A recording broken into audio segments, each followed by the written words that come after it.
What's your square footage?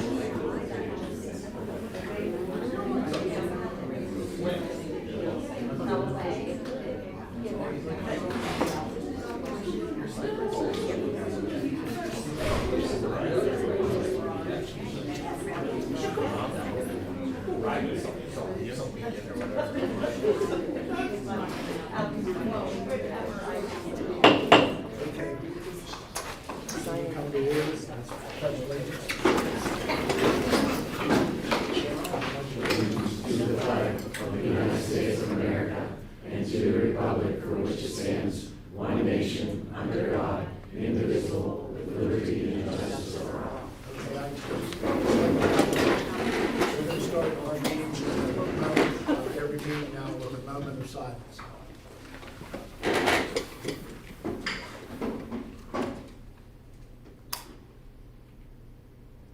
Okay, thank you. Roll call. Dave Eggleton. Here. Chris Mogus. Here. Julia Pando. Here.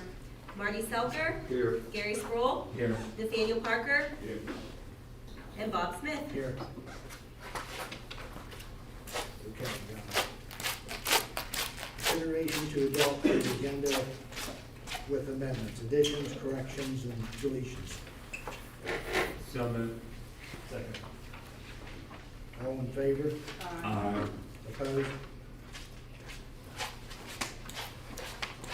Okay, we've got public comment. Whoever wants to speak, we're gonna let the cheerleaders speak first. But in the audience, whoever wants to speak, raise your hands.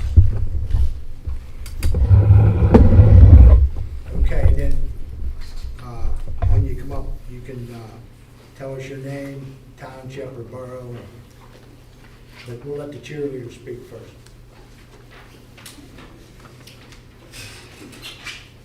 We have a group of the Wildcat cheerleaders here tonight, but I'll first introduce myself to everyone. I'm Sarah Patton. For those of you I don't know, and my daughter Samantha's on the cheer squad, the competition cheer squad, and they just finished their season in January and wanted to come and thank the board and tell you a little bit about their season. It just it was the first time, and it was pretty impressive what they were able to pull together in a really short amount of time. And so we'll just let them let you know what they have to say. Hi, I'm Marky Reba. I'm in 10th grade, and I've been on the competition team for 1 year. Hi, I'm Samantha Patton. I'm a sophomore, and I've been on the competition team for 1 year. Hi, I'm Lily Jewell. I'm a freshman, and I've been on the competition team for 1 year. This is a new experience for everyone on the team. We learned so much about the competition process this year. It was really fun to see how we came together as a team. We learned how important it was for everyone to be dedicated at practice and for it all come together. With each competition we competed, we kept building on the experience and improving. I was really proud of our team for how well we did at districts, taking second place just behind Elk County Catholic, a super team that placed 5th at states. I know continued dedication and enthusiasm we can reach that level of performance too. I'm really looking forward to see what we can accomplish next year. I was only willing to join a school sport just because my friends were joining. I definitely did not expect to be so committed to this, especially following my 12 years of dance. We want to thank the school board for providing us the opportunity to compete this year and ask for your continued support in this program. We have a lot of ideas to grow our team next year, not only with the number of girls, but also participating with our skills. And continued support from our school will really make this happen. Now, how long were you guys, you just started this year? Oh. So this is the first year for the Wildcats competition team. They didn't really start practicing for competitions until October. They went to their first competition in November. I don't think anyone on the team, and Coach Parker's here too, I don't think anyone on the team had ever competed in cheerleading before, and they managed to make it to states. As a parent, I was blown away, and I just wanted to, we wanted to have the girls come and just let you know how amazing it was, what they were able to pull together this year, kind of last minute, kind of bare bones with everything they had. I think, Ashley, how many girls do you have on this squad this year? 15 for competition, and I would say with the enthusiasm that we have from these girls, I would expect definitely more next year. So, you know, as parents, a few parents are here tonight, and we just wanted to encourage the school board to continue to support this team. Like I said, blown away by what they were able to accomplish. Every competition we went to, it was like, wow, they got better. How did they learn to do that? And, you know, they do have some needs. Maths are a big one. I'm sure all of you have heard us talking about that. Whenever we see it, they definitely need maths next year to do what they do. I honestly don't know how they pulled it off without them this year, but, you know, I think you guys should be very proud of giving these girls this opportunity to do this, and just want to keep it up. They had 15 on the competition tier this year is what Coach Parker said, but I know on the football squad they had like 28 or 29 girls. Competition was kind of something a lot of them really didn't know what it was all about, so I would expect we're probably going to have more definitely joining next year. Congratulations. Yeah, I'd great. like, as a board member, thank the girls and the coaches for putting our name on it. I mean, anytime our name gets out in a positive fashion like that, I'll be not so good. Yeah, it's great. And it's certainly a lot of credit goes to Mabel and Ashley, the coaches that were there. They put in a lot of hours and they did amazing things in a very short amount of time. So they should be really proud of what they were able to do as well. So, yeah. All right. Thank you. Thank you. Yeah.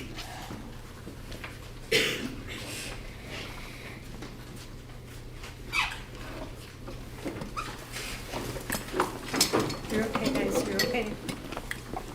I might work with a cane and I'm old, but I can do it. My name is Debbie Monks, and I live out in Union Township, out on a farm. I have some concerns. I watched the December meeting of the school board meeting, and I was concerned about the behavior. Can I give the gentleman's names or not? Whatever you want to do. The behavior of Dave Louder and Nathaniel Parker towards Julia when she questioned about the finances. And at the end of the discussion, Mr. Louder asked her if she was going to sue the district. Let me explain why that made me upset. I went to a meeting on August the 5th at the CL library. The person that was in charge asked after he was done with his agenda, he asked if anybody had any questions. Lady ahead of me asked a question and they clearly were upset with her for what she asked, because she said things they didn't want to hear. So that put the temper at hot. So they asked, the gentleman who was in charge asked if anybody else had a question, and I raised my hand. And I was having problems with one of my students, and I asked the question, and further down the road I'll tell you what that was, but it was a simple question about his behavior. And I was told that nothing could be done, that we just had to deal with it. At that point, I was being screamed and yelled at to the point where I couldn't talk. I was told to leave. I said no, because I just asked a simple question that I was asked to answer. All I wanted was an answer. But between the two gentlemen screaming and yelling at me and being forced to leave, I was screamed and yelled at the whole way from the hallway of the library to the front door. I tried to talk to them. The one gentleman went ballistic on me, and I mean ballistic. When I got to the door, I said to him, gentlemen, well, I talked to the third person who didn't say anything. He kept his face down the whole time and wouldn't acknowledge me. And that hurt, because I love my job and I love the 3 boys that I transport, like sons. And then, whenever I didn't get an answer from the 3rd gentleman, I said, guys, if I offended you in any way, because I kept being told that I was being disrespectful. I heard that at least 50 times in that meeting. If anybody was being disrespectful, it was the gentleman that was running that meeting. I expected an apology, I didn't get one, but that's okay, as the last gentleman who was irate. After I said to him that I apologized, and he didn't hear me because he was screaming and yelling at me the whole time, he looked at me with pure evil and said, "What are you gonna do, sue us?" To which I said to him, "I don't need to, it's already being taken care of." And I walked out the door. If our adults are being treated that way, what's our kids going through? That's my question. What are our kids going through?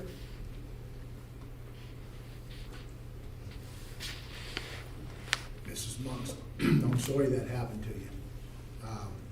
But I'm gonna tell you something. This is the reason why I got elected, I know that. to stop this stuff.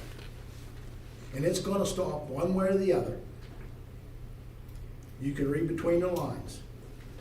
I don't know if I've used my 3 minutes up yet, but there's a young man in Roseville who was good friends with me long before this ever happened. He wasn't being treated fairly.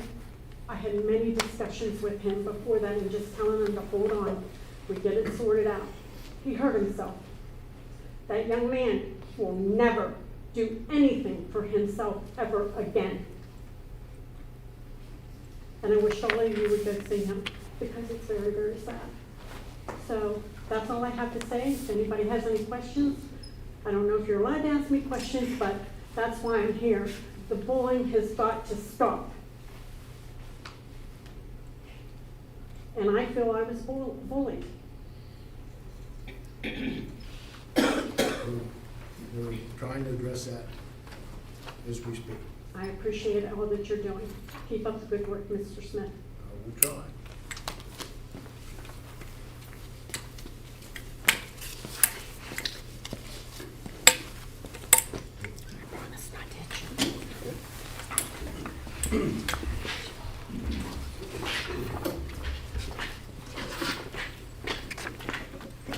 Thank you. My name is Bill Holba. I live in Strattonville. I have a few questions I'd like to address. First of all, Mr. Weidel, I was at the meeting in November before the election. I asked you what the projected enrollment was for CL for the next few years. At that time, you did not know. Do you know now? I can answer that. I'm asking Mr. Weidel as superintendent. In public comment, am I supposed to be answering direct questions here? I mean, that's not a typical, this is public comment, not attacks. All right, then, do you know? Yeah, I'll answer. I have the numbers because I just did the research and got to the Department of Ed. Okay, that's what I have as well, so that's all I need to know from that. Now, do we have a 3, 5, or 10-year plan in place for the district? Again, this is public I'd comment. like to comment on that, Bob. When you were in November, I believe I brought up about the Reinhardt, you and I talked. Mm-hmm, that's gonna happen. And I'm telling you, and I brought up then, it's something that this board and everybody's gonna have to keep their eye on, because, I mean, I just seen in the paper where they're switching all the apartments to downtown and they're pulling everybody out of Reinhardt. The only part of the university that we have to worry about is Reinhardt. And, I mean, it's hard to answer a question of what will our enrollment go to with that wave over us. I understand that, Dave, and it's gonna happen, we all know it's gonna Well, happen. But do we have a plan for what we're at now? And if I'm not allowed to ask questions, why am I up here? Again, I mean, public comments for you to make comment, and I can get That's back with you on comment, and anything. I'm But I will tell you asking that a all question. schools are held to a 3-year comprehensive plan. Okay. Our comprehensive plan has been approved, we're in it, we're getting ready to complete another comprehensive plan. Okay. So Our we have a enrollment is 3-year around plan with- 800 students, that is what we're at right now. Right, Yep. and by 35, 38, we're supposed to be projected at 614, something like that, is that correct? Well, I have the numbers clear up to the end of, for school year 28, 29, Okay, with an enrollment of 756 that are estimated. Right. And that comes about because of the birth of the children, and what we have now. I have through 35 and it says 614. Okay. So we're expected to lose a lot of enrollment is my point. The birth rate of Clarion County Yes. last year, the latest birth rate, when you get to the section on birth and deaths in the state, was 324 students last year. I understand. Or, not students, but births. Right, we all know that, and I mentioned last time about seeking a consolidation or merger with Clarion area, and no one seemed to be interested in that, which I still feel that's the way to go. But I had spoken to a couple board members, one at the election polling place in Strattonville, the township building, and that person mentioned that the board might be interested in looking into one administration for the whole county. Has there been anything done in that regard at all? Has there been any discussion even between this board without going to anybody else? Clarion area superintendent and I talked with the state about what it even looks like if you join school districts. And basically they told us that it's an impossibility. It hardly ever has happened, throughout the 500 school districts there in Pennsylvania. This is from a meeting with them. There's a lot of steps to it. We've done some feasibility studies here or I don't know if that's the right name for it, but we had looked into that previous times, in the last 15, 20 years, whatever it is.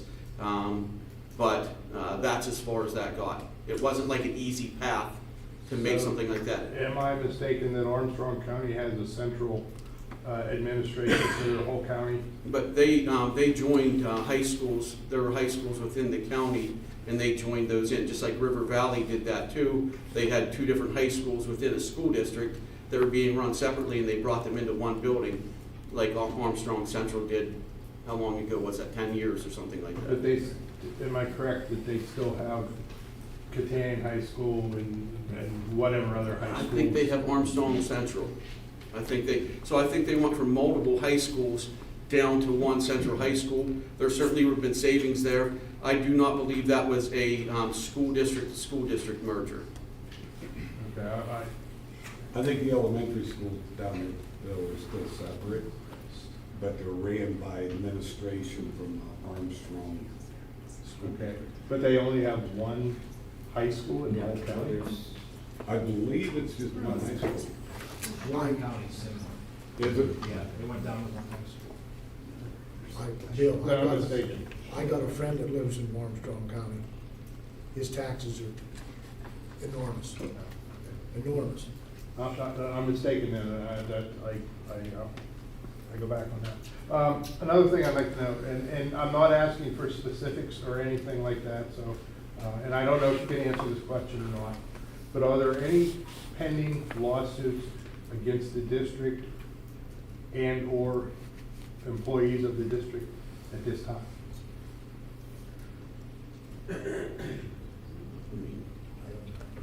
There aren't, but this is, public comment is not designed for this behavior, like this interaction. Behavior, thank you very This- much, yeah. because that leads into the bullying that Mrs. Monk's talked about. And I feel, watching that last meeting, there definitely was bullying against one of our board members.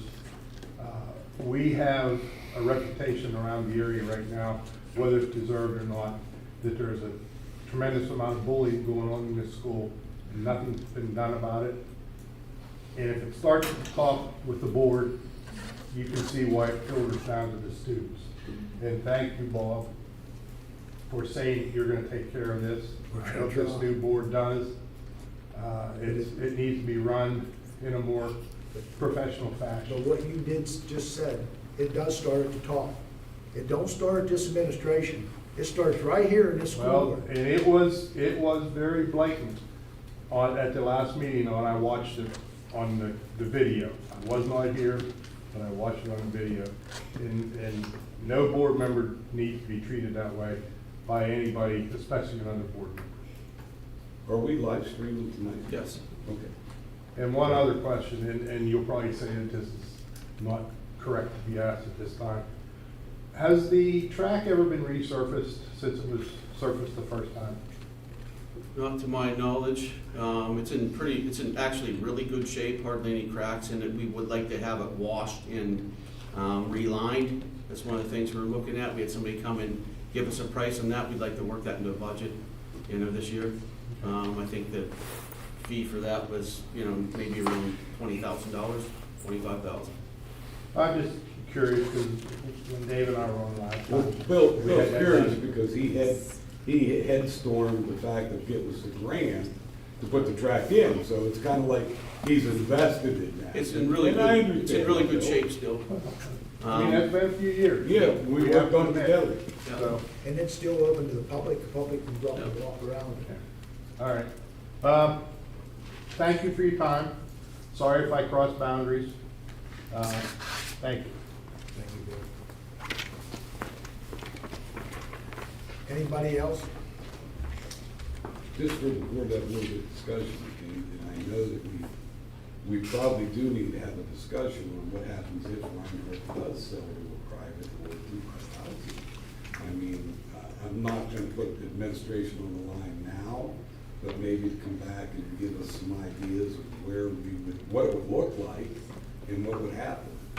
I mean, you gotta be careful how I speak to this, but there are always,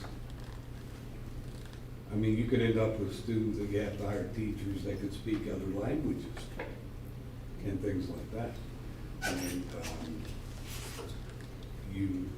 I guess the best thing to do is to ask, I'd personally like an idea of what we're going to do if that would happen. You headed that up the first time, didn't you?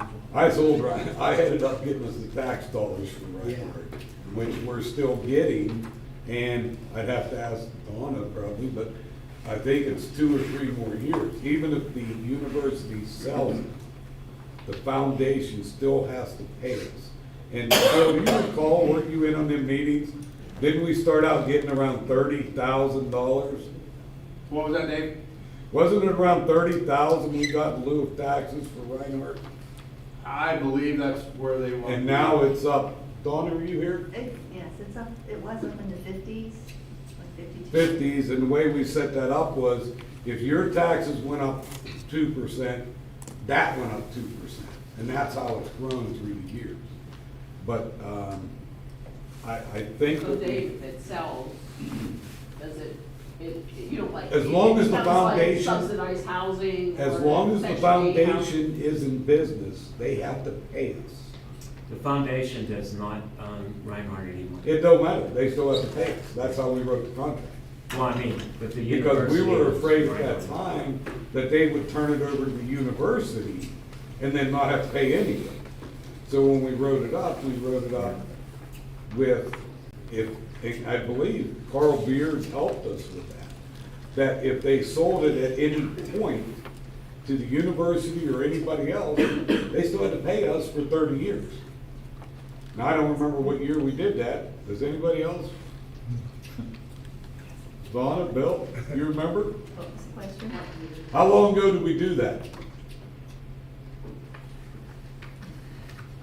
That'd be 10 or 12. When, oh, I've been before that, though. 2013. 10, 12, 13, I was, Way before me.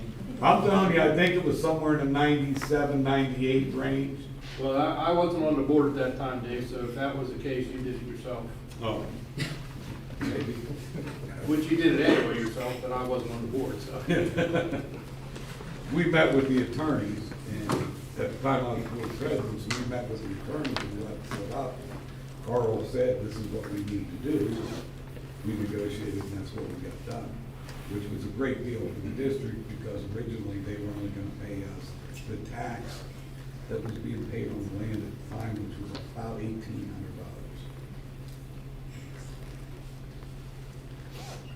So, but I think we need to do some more research to see exactly where we're at and how prepared we are if that does happen.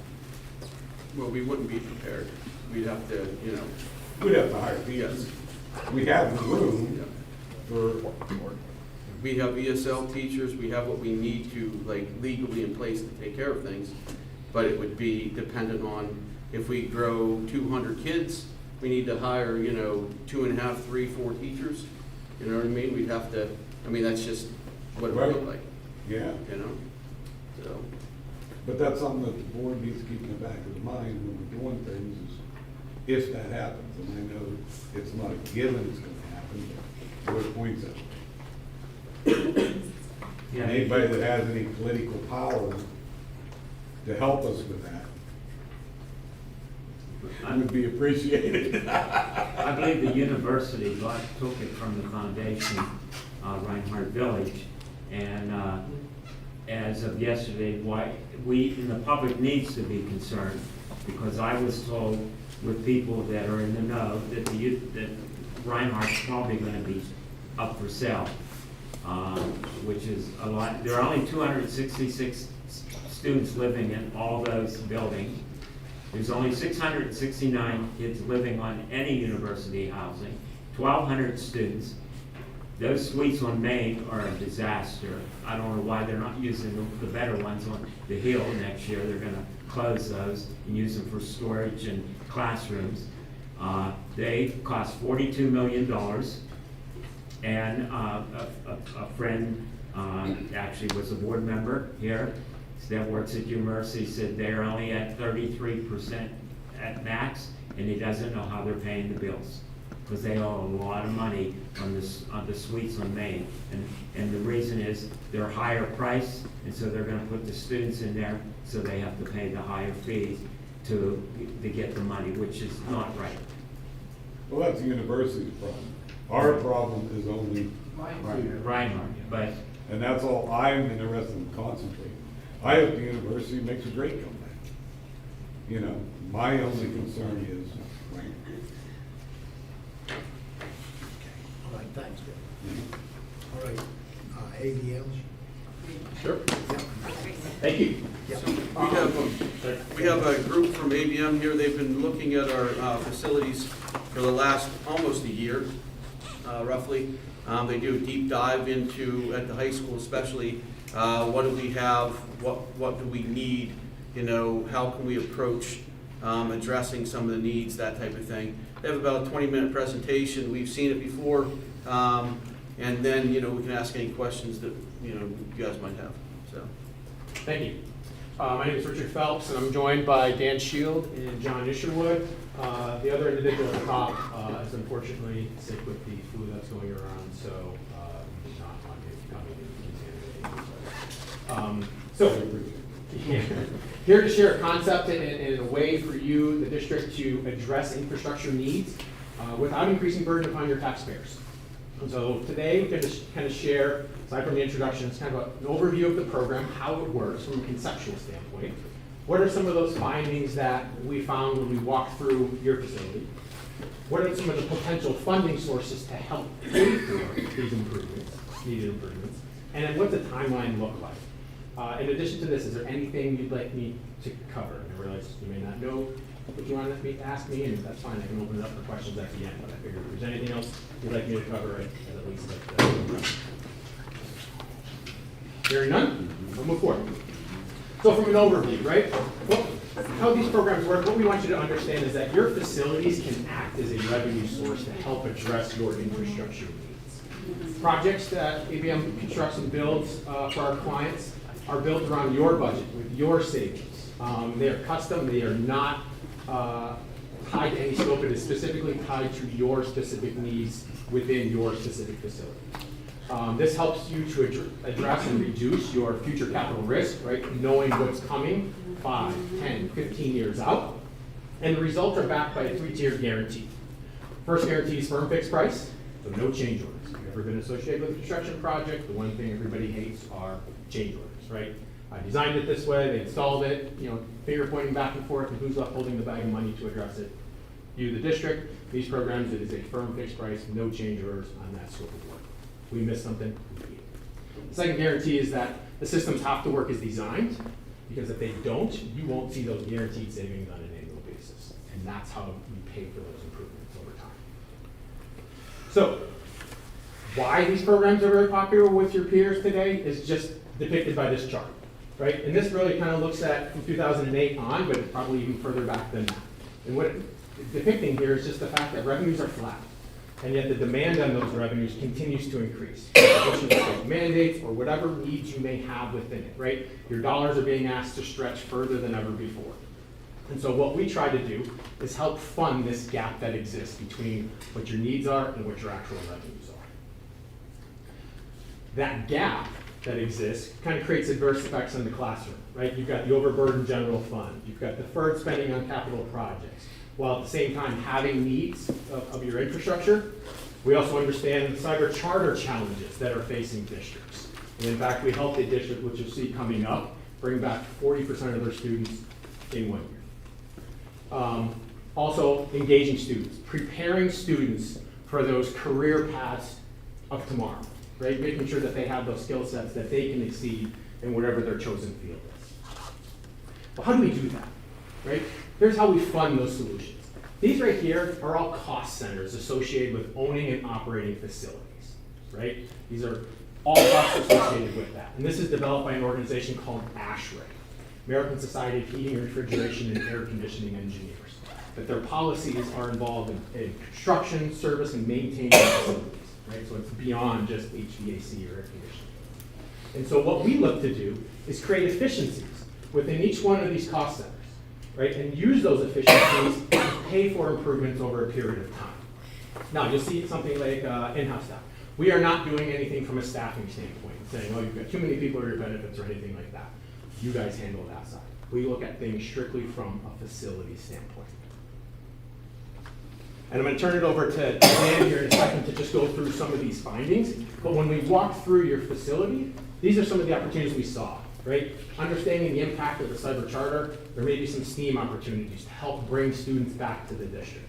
Some HVAC opportunities, safety and security upgrades, LED lighting, building envelope. Building envelope are the gaps, right? You see around windows, you see around doors, anywhere where conditioned air can escape, right? You're heating, it's like my mom used to say, right? Close the door, we're not heating the neighborhood.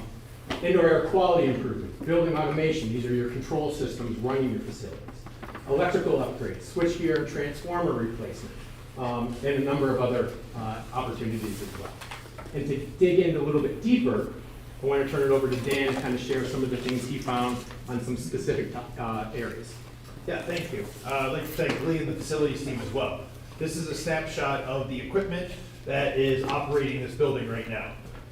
This is your current control system in the building. It is a 1970s, roughly, generation control system. It's antiquated, it's hard to find parts for, limited control, and there's a lot of comfort issues that are associated with these outdated pieces of equipment. The big one on the screen here is the cast iron sectional boiler that's in the basement here. As Richard said, ASHRAE evaluates all these and they set standards on all equipment. 90% of the equipment is at the end of its useful life in this school district. So, a boiler is 25 to 30 years, of life cycle. We're at that and we're actually past that right now. So there's a lot of things with thermal combustion, a lot of efficiency improvements here as well. For example, the domestic hot water system. It's grossly oversized. Back in the 70s and earlier than that even, when they took a lot of off-the-shelf parts, put them in, and they weren't right-sized for the building. So what we do is we do a study that we evaluate the student, the fixture counts, everything, and we tailor your systems to fit that need. So where you have a 1,500 gallon storage tank of hot water, you're spending energy every day just to keep that at 120 degrees in your basement. We don't use 100, I don't think everybody knows that we're not using 1,500 gallon of hot water in a day, so why maintain that? So we'll right size that for the proper students. Again, dust collection on this, and that's the burner for the boiler, that's dated as well. Any questions on what I have here on the screen right now? What would you downsize that holding tank to? So until we do the study, I don't know. I would base it off of schedules, fixture counts, students, and then use as well. Because kids don't take showers like they used to. Understood. So same with these boilers. These boilers were based on sections.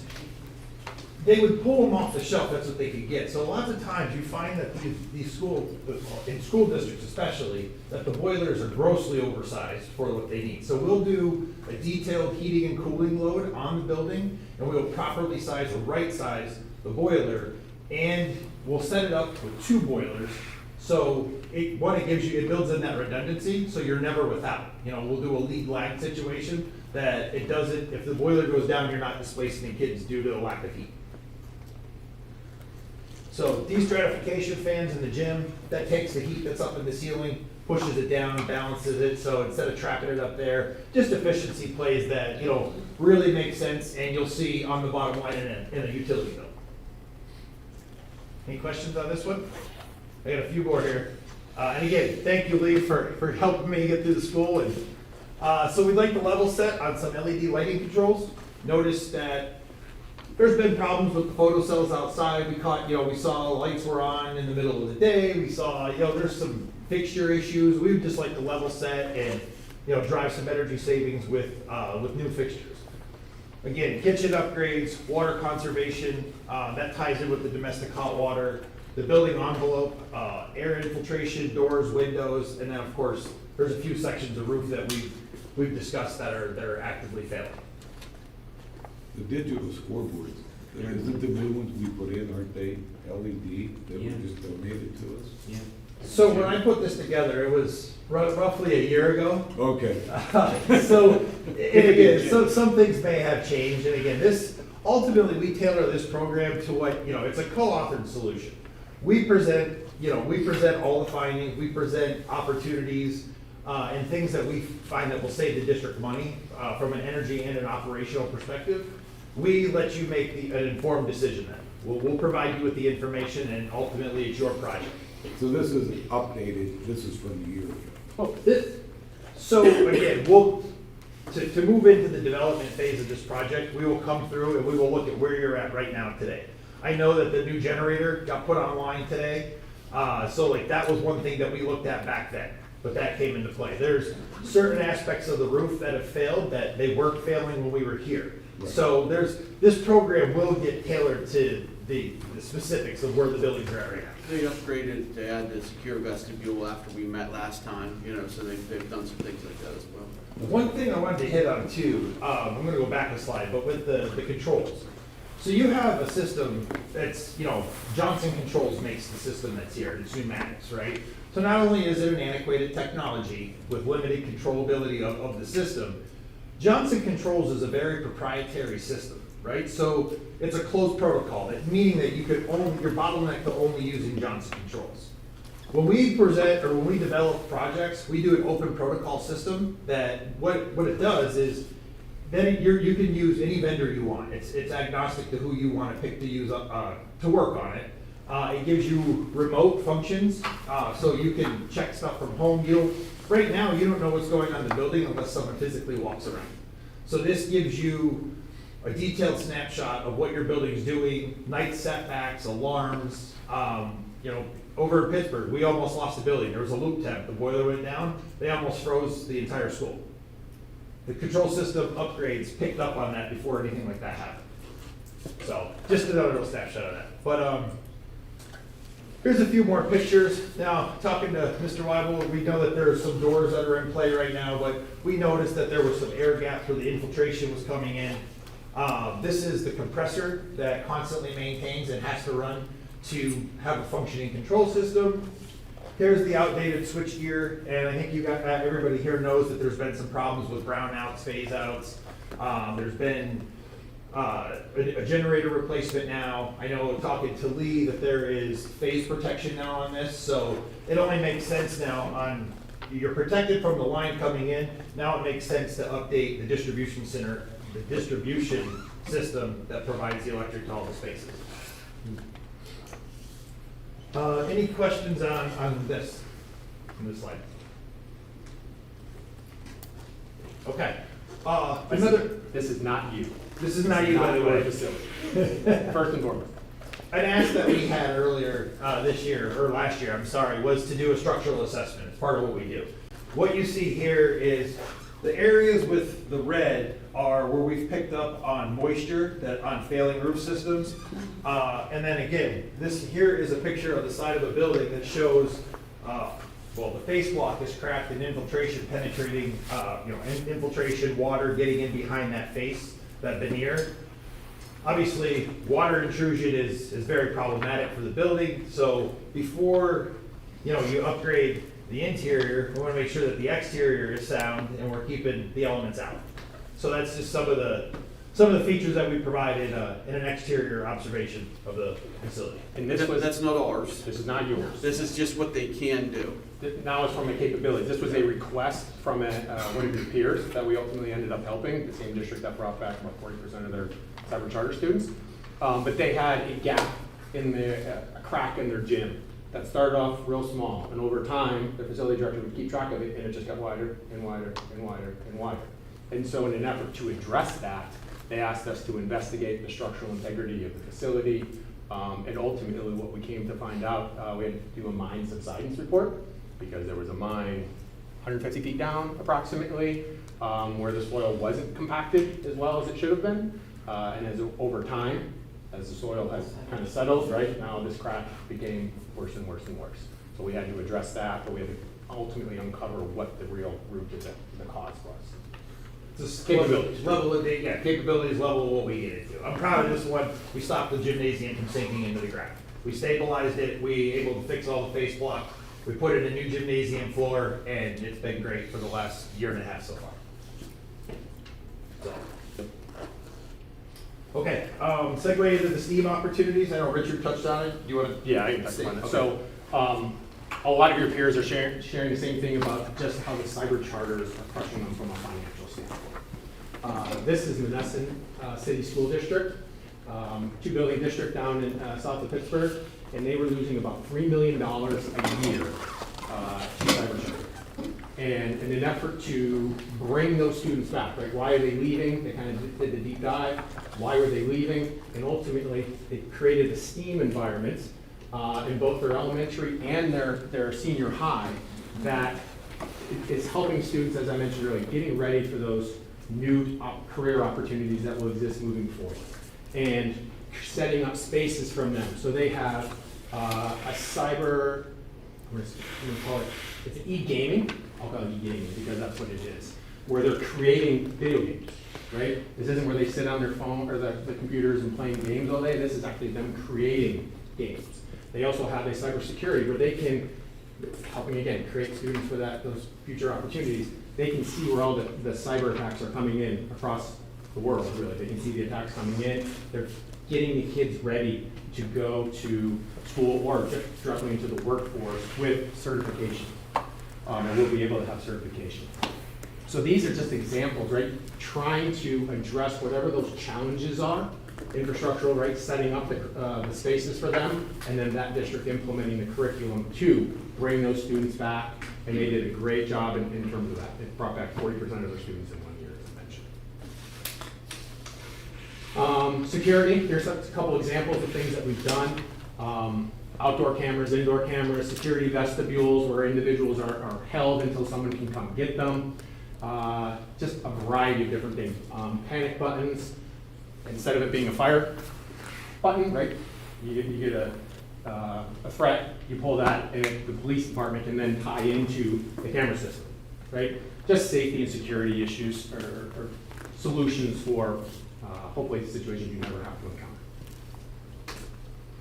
So, looking at the information for your district, right? We looked at what is a benchmark for you, right? And looking at the high school and the greenhouse, we looked at about $148,000, almost $149,000 in total expenditures. And when you look at the square footage, we get a cost per square foot of about $1.18, it's $1.20. We believe that you can get down to less than $1, and that would represent about $27,000 annually to help pay for these improvements over a period of time, right? And we typically at this stage, I want to underpromise and overdeliver. I don't want to tell you it's 27 and come back later on and tell you it's 20. I'd rather have it be 27 now and come back later on and it's 35. And that's what I challenge this gentleman to do as we go into this next phase, to find those additional savings. And so looking at this, right, coming back to that pie, right, we found the 27,200, and looking at the major repairs, identifying probably about $20,000, and I think this is probably a conservative number, we can dig into this more, finding additional savings there. And this is something like, hey, are you repairing your boilers? Are you doing things to the roof? Things that you wouldn't expect to have those expenses on new systems, kind of like cars, right? If you have repairs on my old car, I'm going to look to use those expenses that I've had on my old car to buy it. And so by combining these two together, right, we're $47,000 on an annual basis. Over 20 years, that represents $1.4 million. So if you took out a note for $1.4 million, how would you pay for it? There's your annual payment, $47,000, and you're going to pay for it by $27,000 that's not going to the utility company, $20,000 that isn't going for repairs towards these old infrastructure needs. Is that term figured at today's interest rate? That's not figuring in any interest. That's also not factoring in the cost of utilities going up. No, but I'm saying, you're saying if we did 1.4, the payment would be 47,000, but you're not figuring I'm sorry, 6 or 7%. There would be, I have to cover the interest penalty or interest payment on those as well. Yes, it does include that. But it does not, I'm not factoring in the cost of electricity or the cost of natural gas or water or sewer, anything like that. And if you're familiar with, are you guys all familiar with the PJM market territory? We are all in the PJM, Pennsylvania, New Jersey, Maryland markets. They oversee the grid, right? All the electric providers, right, all kind of fall underneath here. If you Google PJM increases, just Google it, you will find a plethora of information on what is coming. The demand, or the amount of electricity out there is so much. And when demand on that goes up, which these data centers are doing, right, the amount of energy that they consume, it's increasing the cost for everybody because the supply necessarily isn't there. We shut down all the coal, right, all those things that have been shut down over the years. So, more people for the same amount of electricity. And so the PJM increases are getting the grid ready for it. But in addition to this, we also look at additional funding. So grants and rebates from the utility company. We try to find as much funding as possible to allow you to affect change within your facilities. In addition to this, as part of our process, right, we do what we call 15-year capital planning or capital volatility analysis. I'm going to back up because I don't want to get too far ahead. So what we do is we actually, this is not your stuff either, we inventory every single asset you have, right? What is it? What grade is it? So we work with your staff to give it a letter grade, A, B, C, D, F, right? Same as school, grading for students. Who's the manufacturer, model, serial? When was it installed? How big is it? And what's the remaining years of useful life? And then with this information, we pull it all together. So for this client, right, we inventoried 185 different assets. And it can be as many things as like these chairs or desks, right? As much or as little as you want to inventory. But how many of them are A's? How many of them are B's, C's? So here's the quantity of each one of them out of the 185. Then we look at that and say, okay, what's the value of all those assets? And from that, for the $9 million, right, what percentage of them are A's, B's, D's, and F's? After something that's failed, A's brand new, C's kind of that midlife. And then what we do is we look at that and say, okay, when should you, based upon those years of remaining useful life, what do you need to start budgeting, and when? And what this allows you to do is make an informed decision on how you want to address your needs moving forward. We're all limited in the amount of funding that we have. So this allows you don't have to rob Peter to pay Paul, right? I had this on the budget this year, and all of a sudden I get an emergency over here. So you identify what those things are ahead of time, and then hopefully from a budgeting standpoint, you know what those issues are, what you can budget and plan for moving forward, as opposed to, well, we planned on doing this, but some emergency situation arose. How do we fix it? So this allows you to make informed decisions on, do you repair, do you replace, or do you continue to maintain? Because you may have something that's not near its useful life, but it's a deed, right? You still got remaining years. I wouldn't advocate replacing it, I'd advocate fix it up and then maintain it. Conversely, you may have something that is in great shape, but beyond its useful life. Just because it's beyond its useful life doesn't mean you have to replace it, right? If it's in good shape, keep running. So that would be your recommendation from us. But again, it helps us from a solution development standpoint, right? Where do we focus our efforts, as well as the feedback from you? And then presenting that information to you allows you to make informed decisions. Do you want to repair it? Do you want to replace it? There are a couple different options for both. Questions on that? Make sense? Okay.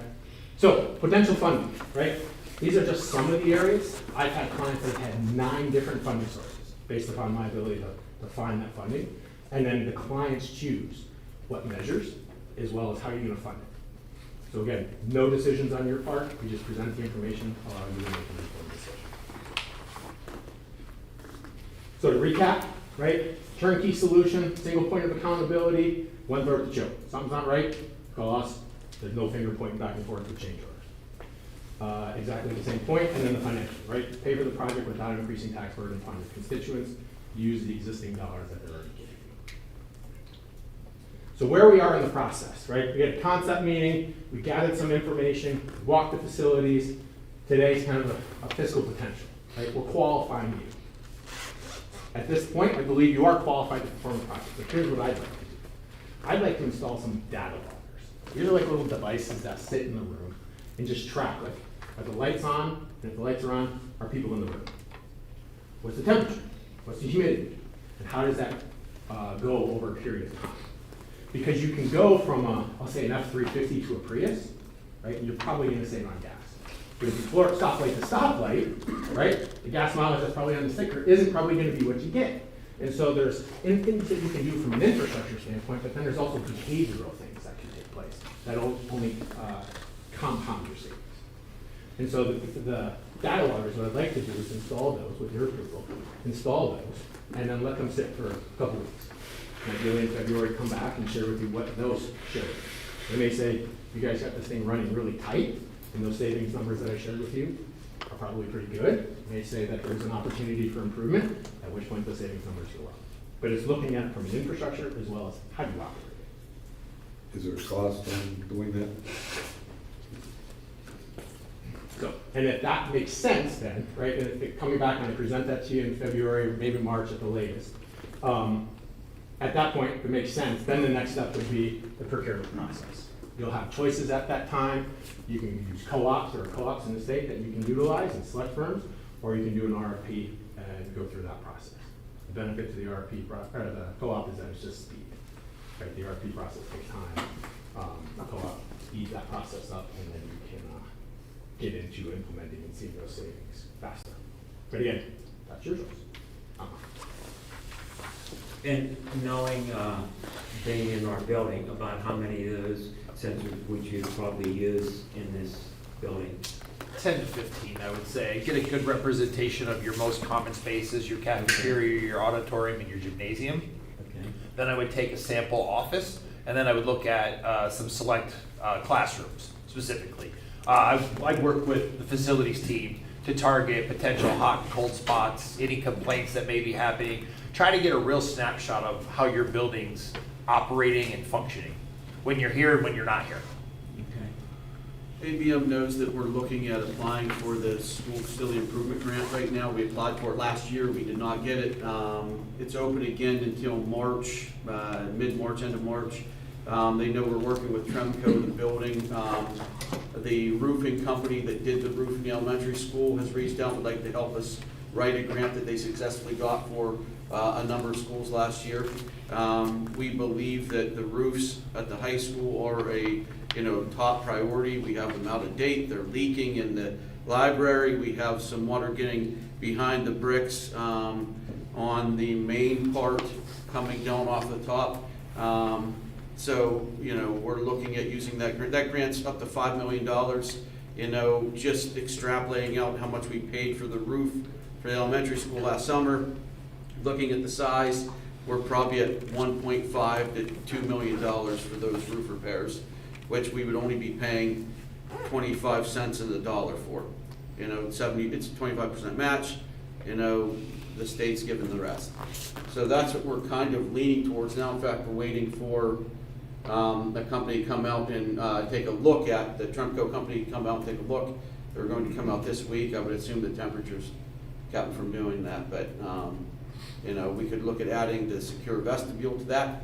You know, we know we're getting a grant, we believe, for $114,000 for doors. I was expecting to see that awarded this week, you know. So, you know, there's some of these things we're trying to address, you know. But the fact of the matter is we don't have the expertise, me, Lee, or any of his guys to say, this is what needs to be done now. We don't, you know, this would result in an engineering report that we could use to say, here's what we have to do, you know.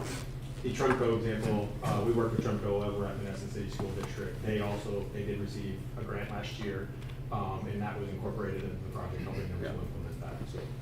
So, your company, you will help write the grant, right? Yeah, we have in the past. We have grant writers that we work with that are on retainer that we just work with whenever these things come out. So what would be the cost? You have to pay something to get something. So you apply.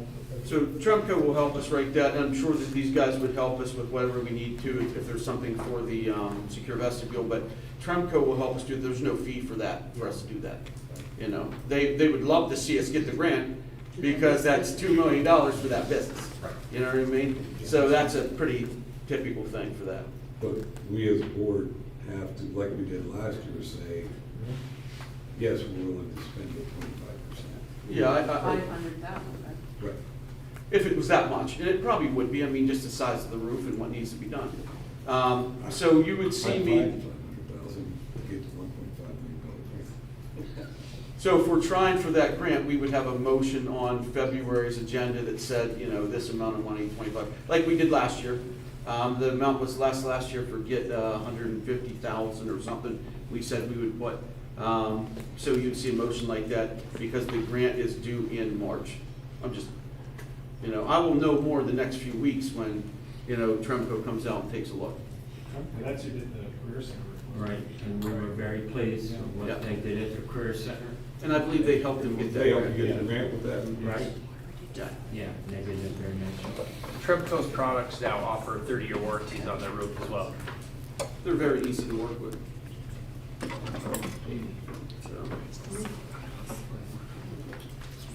You were saying that you put things around to see like what the lights usage should be.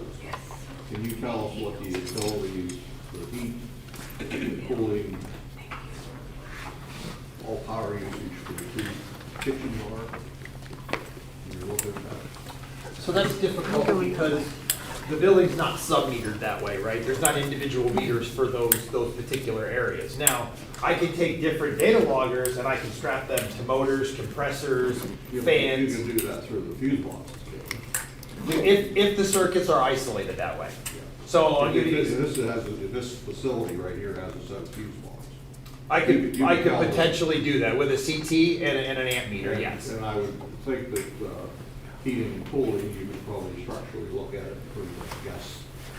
Well, so Could be a guess at that in point. terms of evaluating the efficiency of a heating system, there's two ways to look at it. There's thermal and there's combustion efficiency, right? So I would do a combustion analyzer and get out a combustion analyzer, and I would do the efficiency test on your boiler. I'm looking at it from two ways. I have an alternative motive for the information Okay. that we can use to save money on a different place. Mm-hmm. Plus you learn what we can do. Right. Building structurally. Yes. And that's why I'm asking this question. Okay. You could help us in two, by you doing the one thing for the project, you could help us Yes. with another issue. 100%. Yes. That's why I'm asking. Yep.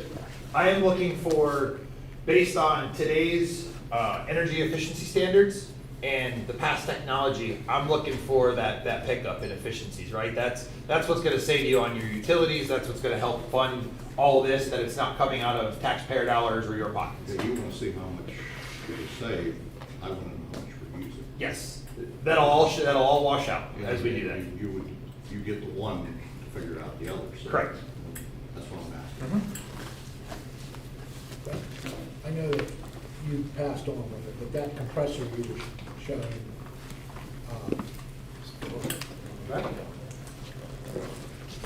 That's your dad, probably. yeah. Him and I talked about that a lot.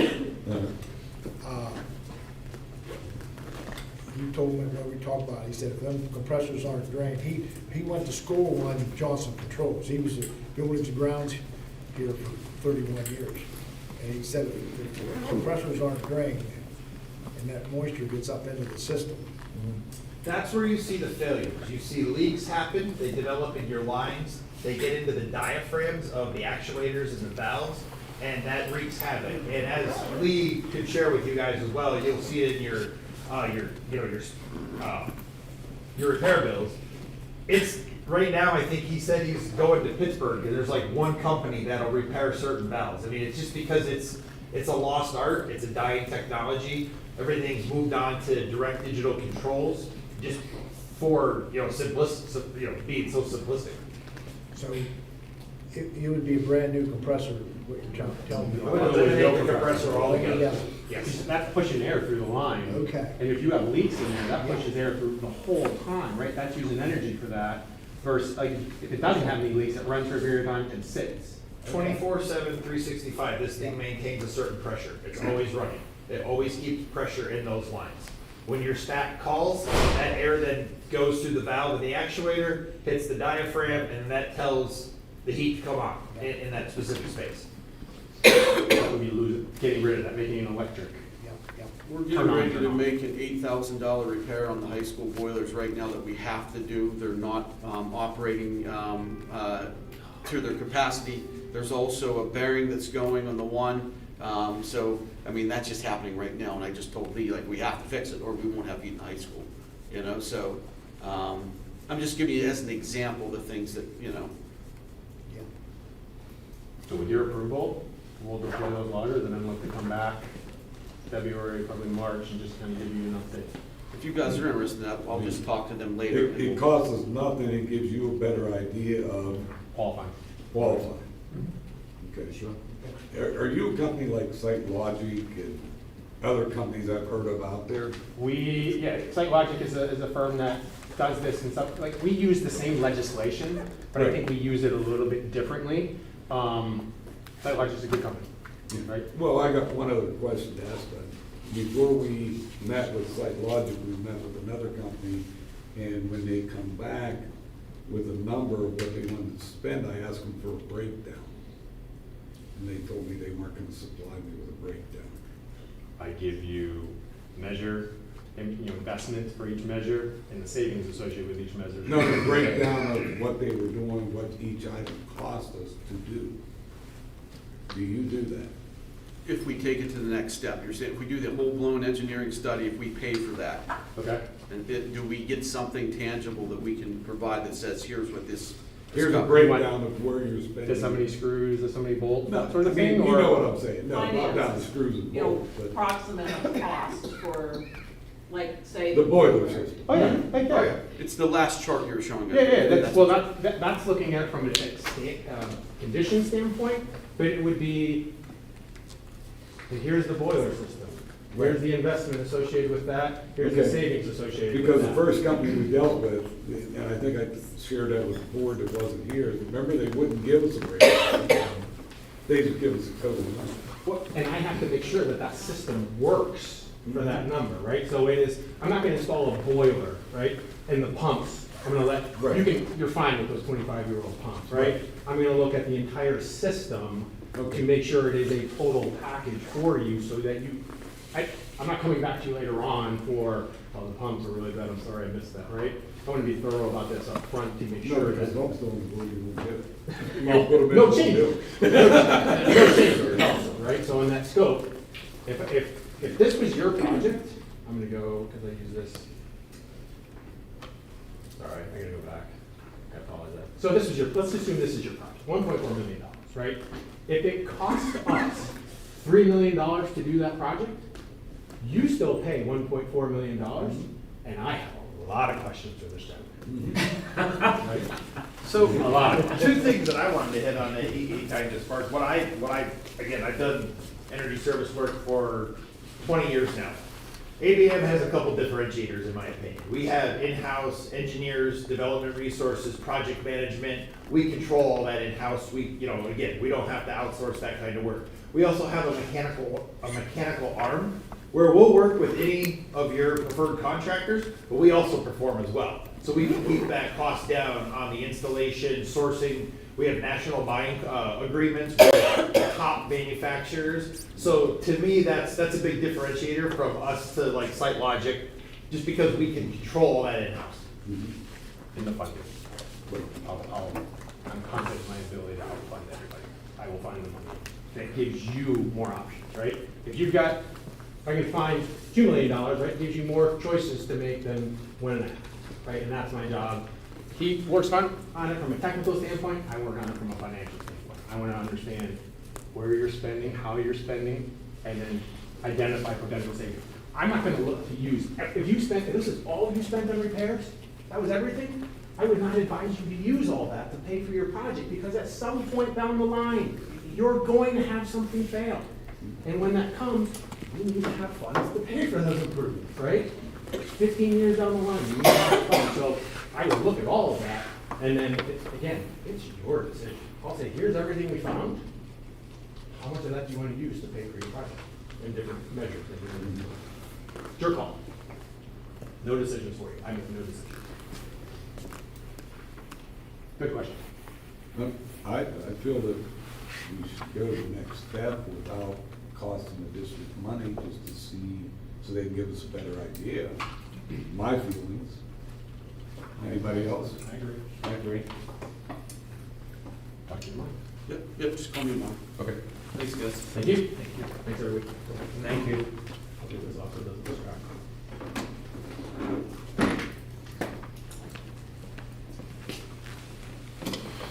Okay, student representative report.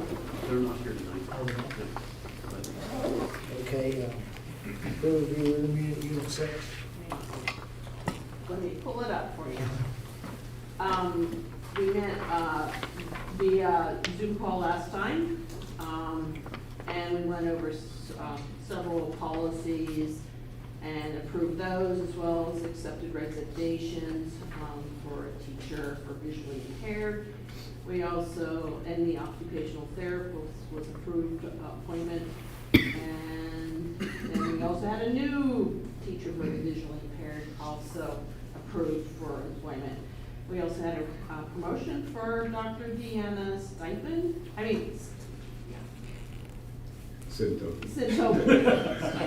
Oh my gosh. Well, what can I say?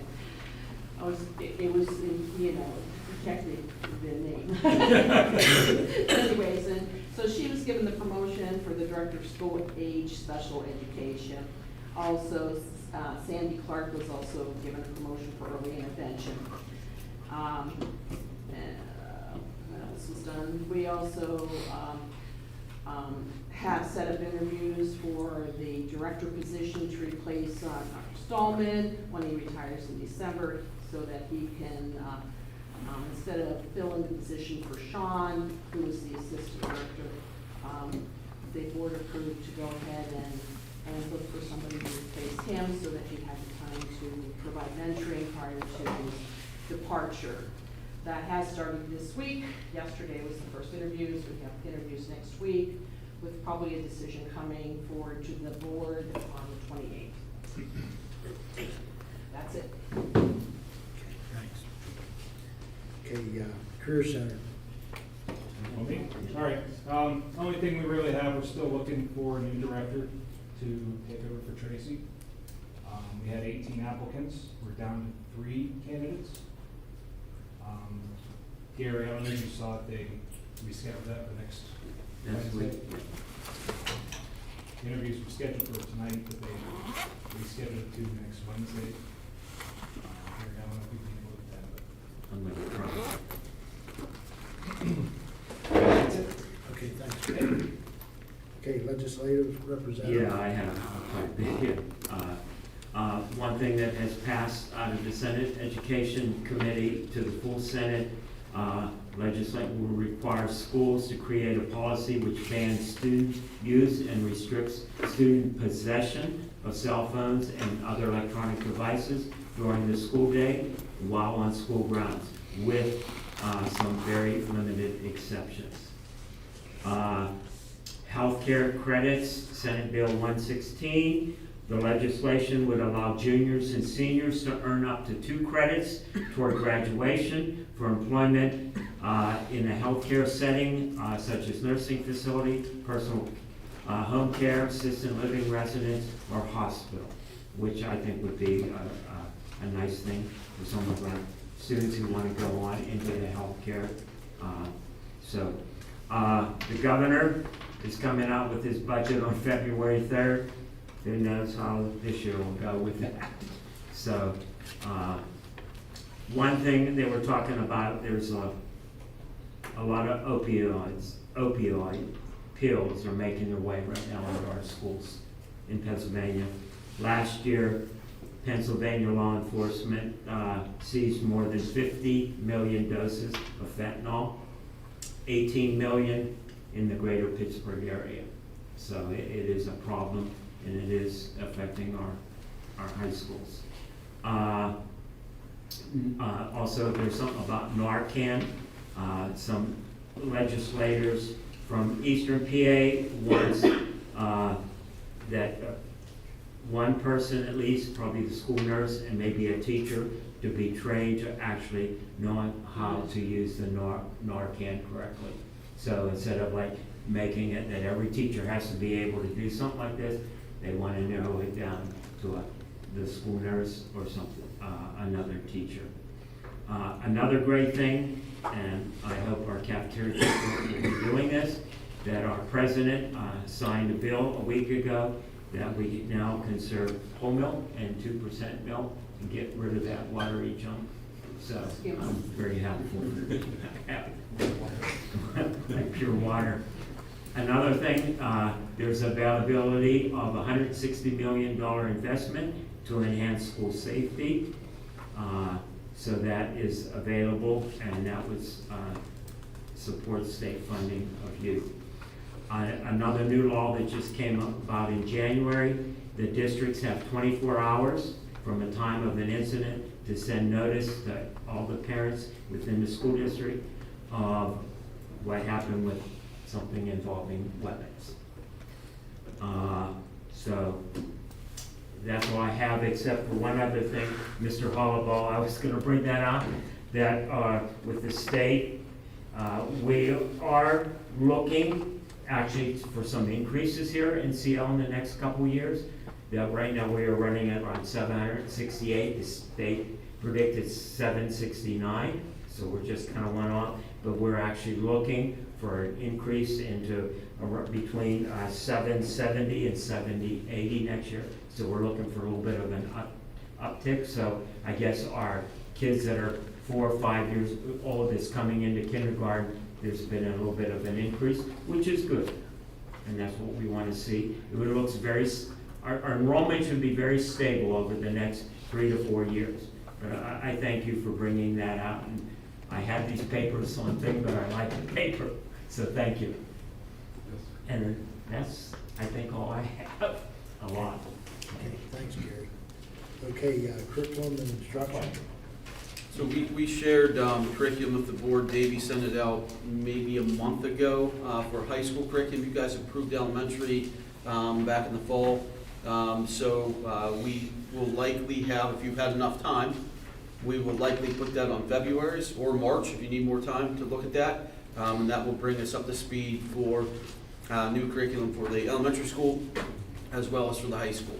It's not on this agenda, but we put that on February's or March, if you guys have enough time. So.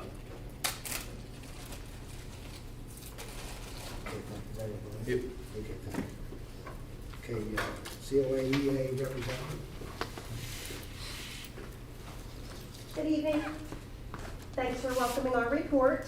It's short and sweet tonight, but in front of you there are gifts of appreciation from our PTO that Tracy Johnston graciously delivered to you. So thank you for your time and efforts. It is School Board Appreciation Month, and I know it often feels like a thankless job with lots of hours. So thank you for representing our school district.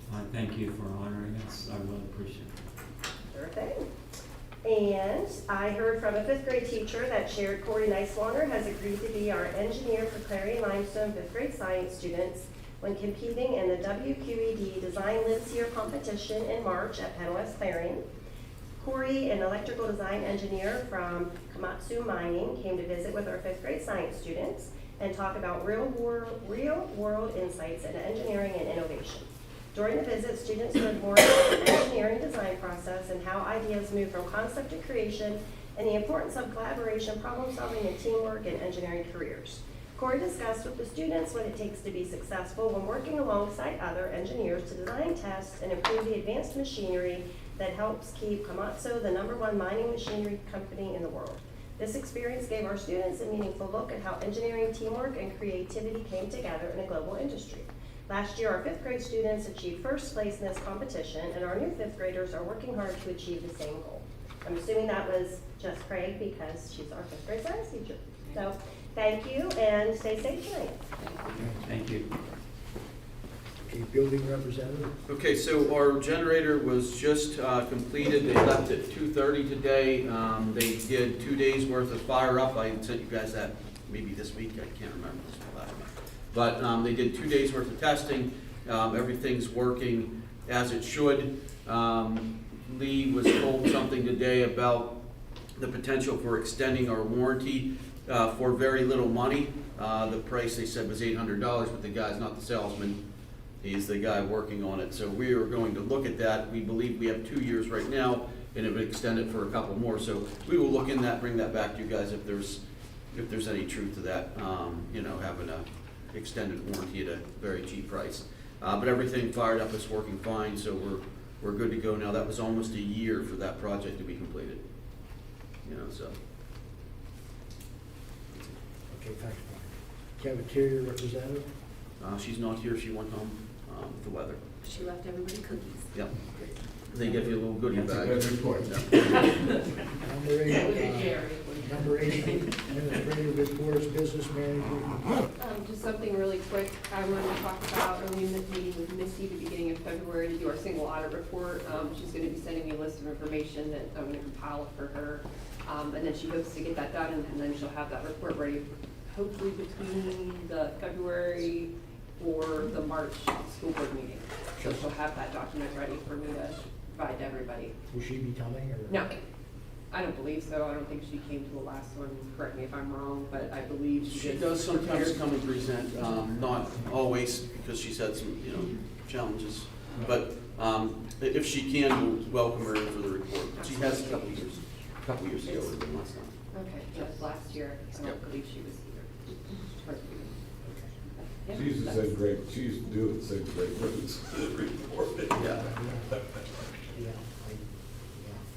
But that's all I have. Okay, thanks. John, you want to go first, please? Sure.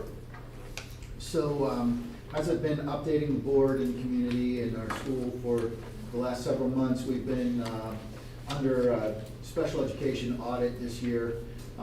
Right now, this week started the 2-week window where the state audit team actually comes on campus. They were here today and to review a bunch of files and a lot of other things that we've had prepared for them. Today went very, very well.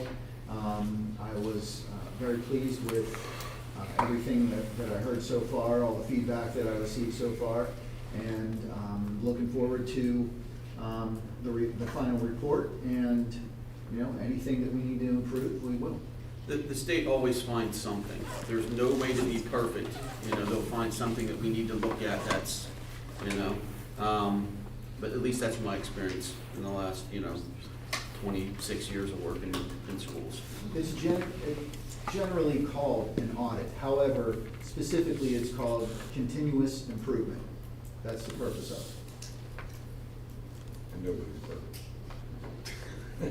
Things are constantly changing. What's it called again? It's cyclical monitoring for continuous improvement. Rob, you want to go what? Yes, we've obviously been very busy. The most,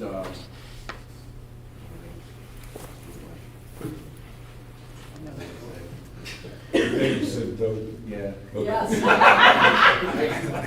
My wife might not appreciate the fact you disassociated me. Oh my goodness. I got the Bureau Career Tech Ed audit back. We got some commendations on that for the level of equipment here that we provide for our students and our putting down there, so that was pretty good. And once again, just like Brian said, you always get hit with a couple little things. We got a couple little corrections to make, nothing major at all, nothing that can't be taken care of probably tomorrow, but before the end of the day. Oh my goodness, I still can't. Things we talked about today in the admin meeting, or? Yeah. Yep. All right, let me go quick and then if you think about it. Yeah. So we just got our contract, student-run manufacturing. Our school does very well with test scores. We know that we score the highest in the IU for almost everything at the very top. And that has continued, this year. We know that. We're very proud of that. So we're very proud of the academic things that go on here. And that's even knowing that we've reduced teachers over the last few years because the number of students has, decreased. So our teachers are still very good at being able to, do for our kids to do well in tests, and that's our kids too. So we're very proud of that, but we've been very proud of the student-run manufacturing over the last few years. We got a $200,000 grant a couple years ago. I had quietly shared with the school board that we were just awarded another $100,000. I signed the contract with the state. She did not expressly tell me that we were waiting for the governor's center to put out something, but I signed the contract today, so I'm just going to say it here that we got another $100,000 for that. And we're very excited about being able to continue to grow that program. Bob and Chris came in recently and looked at the shop, and we were making a cattle shade for Penn State main campus. It's down there now. They're looking at what do we need to do to change it around and make it work perfectly for them. We're talking about potentially making 12 to 18 of them for Penn State, and we'll do something on that. If that project comes out, we'll do a nice press release on that. So we're very proud of that. We continue to get money for that. And we also had a great meeting with a company that wants to be anonymous right now for adding even more to the shop. So we feel very good about that. We will be meeting with the bus contractors. Our bus contractor is up. Our bus contract is up with our contractors at the end of the school year. We're looking at meeting next week with the bus contractors to have an initial conversation about, how it's going, needs, things like that. So a discussion. So, go ahead. The main thing we're working on right now with our teachers is we're preparing our students for a little bit of a change in the standardized testing with PSSA's Keystones. Starting this year, all schools are mandated to take the tests online. There's really no more paper and pencil tests. The state has provided the school districts with a practice platform called Firefly, and what we're trying to do is prepare our students, our teachers and our students to use that platform. It's very distinct in the tools that are on that platform and how those students will use those. So we want to make sure that we have consistency across the board in all of our classrooms. And so the teachers that will be proctoring those exams, the students will be taking those exams, we'll be spending the next several months making sure they're familiar with the tool so they're very prepared to take that test. Obviously along with preparing them for the academic side of it, but now we have to prepare them we have to teach them how to take the test. So that's kind of the big thing that's on our plate right now. The other things that we're working on, course guide for next year, and then course budget right now. The teachers have been fantastic. They've worked on their budgets. They've got everything into us, and now we're ready to take that to the next step. I have a question, Rob. For students that have trouble with a lot of screen time, because those tests, even on paper is a long time, is there an accommodation for a student, especially like a special ed child, that visually that's a challenge? Can they take a paper test? They can. There is a provision for that. It's From my understanding, it's very difficult to get that provision. It has to be very specific to what you mentioned, and then, They would look at other accommodations first, Gary, like giving it smaller chunks, things like that, you know. There's also a way that there's a certain number we can have, like less than 1%, I can't remember, 1%, that would not have to take it, but the number has to be very low. But we would look to accommodate that another way, you know, smaller time, you know, somebody actually reading something aloud, you know, that type of thing. You have to be in the right. the computer program provides an audio version as well, that we read to them. So there are different accommodations there. They want to force you to take it online. It's just, yeah, it's strong arm, that's what it is. But I don't want that reported, so, you know, I didn't say that to don't tell the state. And I would like to add something. Recently, this is my 9th year on the board, and getting all my papers out, filing in folders. I'm a folder guy. And I just, you know, the Bible says to give honor where honor's due. And really, this district is a good district. I know we have issues. We disagree. But this is a good district. And he said the best in the IU. I'm a numbers guy. We have some of the best scores in a 6 to 7 county area. We have added 13 new courses over the last 3 years because this board voted for it. Our administrators put it together.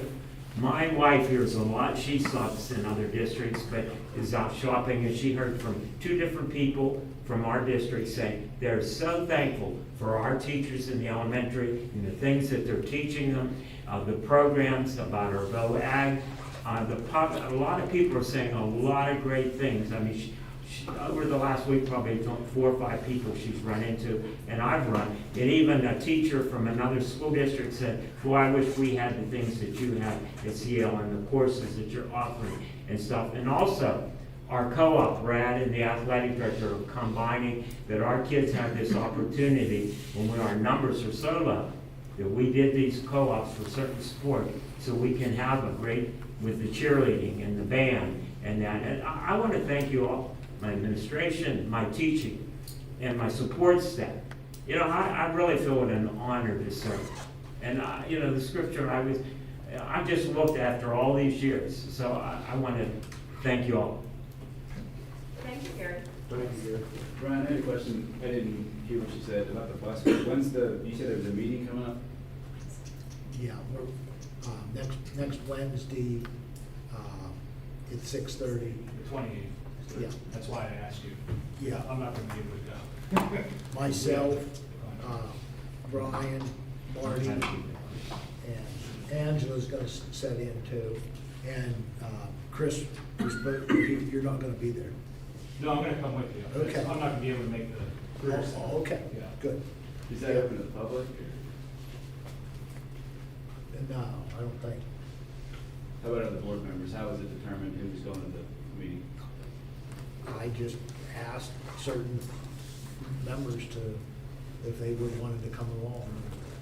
We didn't talk about this since October, right? Isn't this something that a public meeting we didn't talk about until now? I don't think we have. No.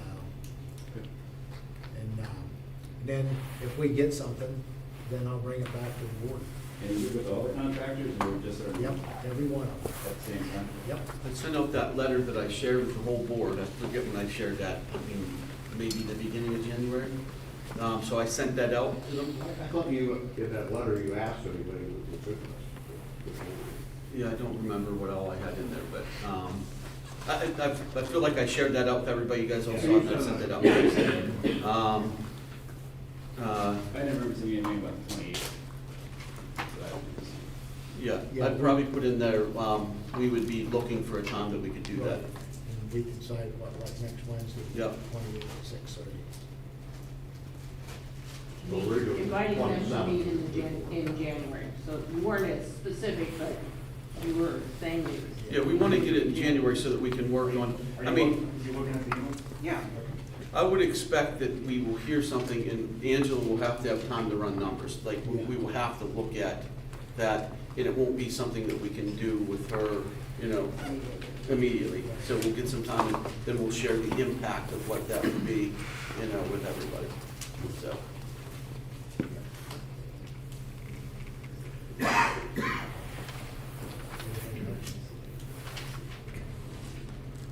Number 9, consideration to adopt the December 3rd, 2025 reorganization and regular meeting minutes as presented. So moved. Do we have a second? Moved. Do we have a second? Sure. All in favor? Aye. Opposed? Financial reports. I'm going to,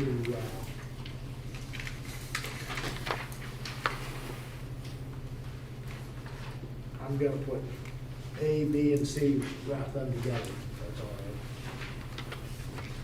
all right. It's, A is review and approval of the December 2025 treasury report as presented. B is review and approval of the December 2025 fund contingency fund report as presented.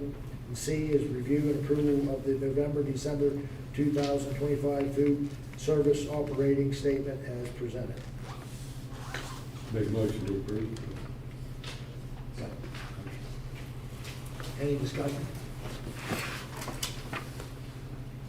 Okay, roll call vote. Bob Smith, Yes. Julia Pando, Yes. Chris Bogus. Yes. Dave Eggleton. Yes. Nathaniel Parker, Yes. Marty Selker, Yes. and Gary Sproul. Yes.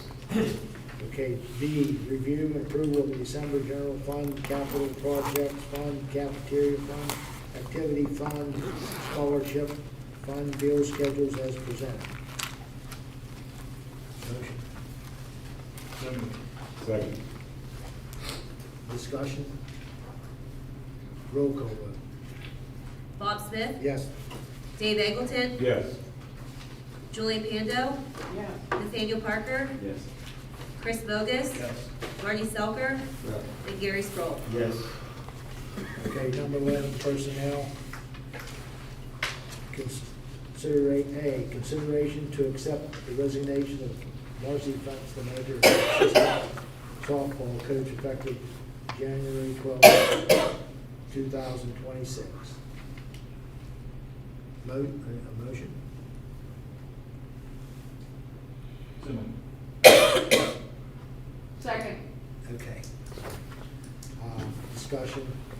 I'd just like to say, I have a granddaughter that's in the junior high program, and how much these varsity softball coaches, I mean, kind of drives me nuts. I drive clear down to, down here in Rock. I can't synthesize I'll take it. but down by Greensburg to a tournament in December. It was an inside field. And they're working with these young kids to get them ready to come up through. And I'm sorry to see Marcy go, because she's one of the key to that. Donnie does a great job also with that, and, you know, they're just doing a great job with the program. All in favor? I, Opposed? Okay, B, consideration to approve the following supplemental contract for the 25-26 school year pending the accept of all required legal documents. And the names are all there. so moved. Second? Discussion. Okay, roll call vote. Dave Eggleton, Yes. Chris Bogus, Yes. Julia Pando, Yes. Nathaniel Parker, Yes. Marty Selker, Yes. Gary Sproul, Yes. Bob Smith. Yes. Okay, C, consideration to accept the resignation of Melissa Garland, part-time office clerk, effective February 13th, 2026. So moved. Second. All in favor? Aye. Opposed? Okay. D, consideration to hire the following substitutes for the 25-26 school year pending of all required legal documents. And there's their motion. Make a motion. Second. Okay. Wake up. Okay, roll call vote. Okay. Chris Bogus? Yes. Julia Pando? Yes. Nathaniel Parker? Yes. Marty Selker? Gary Sproul? Yes. Bob Smith? Yes. And Dave Eggleton? Yes. Okay, I'm gonna group E and F together. Consideration to approve FMLA leave of employee work 40 from December 15th, approximately January 30th, 2026. F, consideration to approve employee 794 for unpaid leave, May 6th and 7th. So moved. Second. Roll call vote. Chris Bogus? Yes. Julia Pando? Yes. Nathaniel Parker? Yes. Marty Selker? Yes. Gary Sproul? Yes. Bob Smith? Yes. Dave Eggleton? Yes. Okay.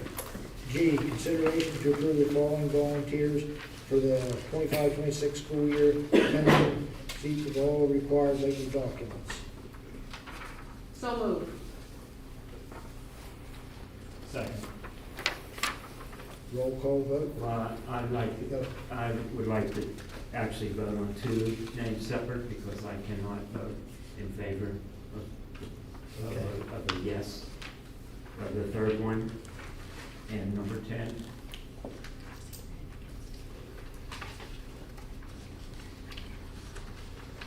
We can do each one separate? Separate motion for those Separate two. for each. One. Yeah, one, probably I'm gonna abstain, and one I'm gonna vote no. All right. We're gonna do them first. Okay. Do I plan. You have to have an who's, I have to say the name, right? yeah, the two names you have. Well, for Lance Stess, I'm gonna vote no on that one. So I'll make a motion to approve Lance Stess as a school volunteer. I second it. Okay. We already had pretty much a discussion, so. On that one, yeah. Yeah, on that one. So let's have a roll call vote on Lance Stess. All right. Nathaniel Parker? Yes. Dave Eggleton? Yes. Julia Pando? Yes. Marty Selker? Yes. Gary Sproul? No. Bob Smith? Yes. Chris Bogus? Yes. I'd like to make a motion on Ryan Keel as the athletic volunteer. Volunteer. Second. Okay. That was number 10, right? Right. Right. Okay, roll call vote. Dave Eggleton? Yes. Julia Pando? Yes. Bob Smith? Yes. Tom Walter, or I'm sorry, he's still here. Nathaniel Parker? Yes. Marty Selker? Yes. Chris Bogus? Yes. Gary Sproul? Abstain. Okay, Now I'd like to make a motion for the remainder of the names on the list to be approved. Second. okay, roll call vote. Well, I'd like to make a comment. Go ahead. I will not be abstaining because it is not a paid position, even though I have a relative on there. Has to be a member of your household to be accountable. What's that? Has to be a member of your household for a while to be accountable. Oh, okay. So you're good either way. I'm good either. Okay. I know abstain on other things, but on that he doesn't go on. I will be voted on this because it's not a paid position. Okay. Roll call vote. All right. Nathaniel Parker? Yes. Dave Eggleton? Yes. Julia Pando? Yes. Marty Selker? Yes. Gary Sproul? Yes. Bob Smith? Yes. Chris Bogus? Yes. Okay, H. Consideration to accept the resignation as board treasurer by Vernon Lawfer effective December 31st, 2025. Have a motion? So moved. Second. Okay. I'd like to offer a comment. I'd like to start by thanking Vern Lawfer for his service. And anybody that knows Vern knows that he helped us because he's a gracious man. He retired, he was gracious, he wanted to help, and he believed in the vision of the district and the district's leadership. And it's my opinion that he left because of how he was treated and the change in the leadership. And I regret that, but we're worse off without him, but I do thank him for what he did. Did he leave totally, or did he just leave his position? This is just for the treasurer. He will still be able to honor out that, contract that we had, or the agreement, for PASBO. And we will need that, throughout the spring as, we're working on, some things that Angela has not done before. With the budgeting and the forecasting. Yeah. But I think that there's comments made about the last meeting, and this word bullying gets thrown around as a buzzword, and it usually gets used by, in my opinion, gets used by people that are bullied, not the people that are getting bullied. And I believe that if you go back and watch the meeting on December 3rd, the third day of the month, and he came in and got the report done 3 days into the month and was chastised for not having to the board a week earlier, and that's not the first time he was chastised. I don't think that's a coincidence that he now, before the next meeting, he resigns his trip. Well, that could be, but he was planning on quitting anyhow eventually. Did he tell you that? He didn't tell me that. Well, he told me when we were fishing, he was gonna quit, so. I mean, He that's loves what the fish. He loves the fish, and he says this took a lot of time, and it does. I give him credit, he put a lot of effort into it. I'd like to thank Vern for what he did with us, because without Vern being there beside us, and Well, he filled a heck of a void. Huh? He filled a heck of a void. he did. Well, and and I would recommend to those of you that are doing the bus contract, and I know Angela's learning, but I would recommend to you, if you reached out to Vern, to see if he can spend some time with you on that, because he can figure out, and the main question I'm gonna ask of the bus contract is, how's it affect your budget? And Vern can tell you that in minutes. So I have asked Vern to sit with Angela and share like what she should be looking at, listening to that night. He will also look over the calculation she makes, and it's not something like Angela wants this to, to help ensure that we're doing what we need to do. So he will not let us in the dark. We'll be able to. And he'll provide us guidance. Provide guidance. And you don't take my word for it, even the teachers appreciated that Vern there when we were negotiating, because, it was easy to get true numbers quickly. I already thanked Marty. He emailed me and said, thank you for these services. But, he wants to do other things too.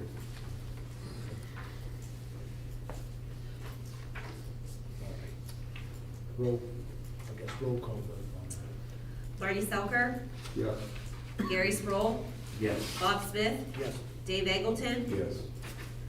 Chris Bogus, Yes. Julia Pando, Yes. Nathaniel Parker. Yes. Okay, consideration to appoint Angela Kovac as the board treasurer effective January 1, 2026. So moved. Second. Roll call vote. Gary Sproul, Yes. Bob Smith, Yes. Dave Eggleton, Yes. Chris Bogus, Yes. Julia Pando, Yes. Nathaniel Parker, Yes. Marty Selker. Yes. Okay, item J, consideration to accept the following resignation for retirement effective June 30th, 2026. Paulie Spence, high school math teacher. So moved. Second. With Okay. regret. Any discussion? I'd like to thank Holly for her service. I think she's a great teacher, and I thank her for her service.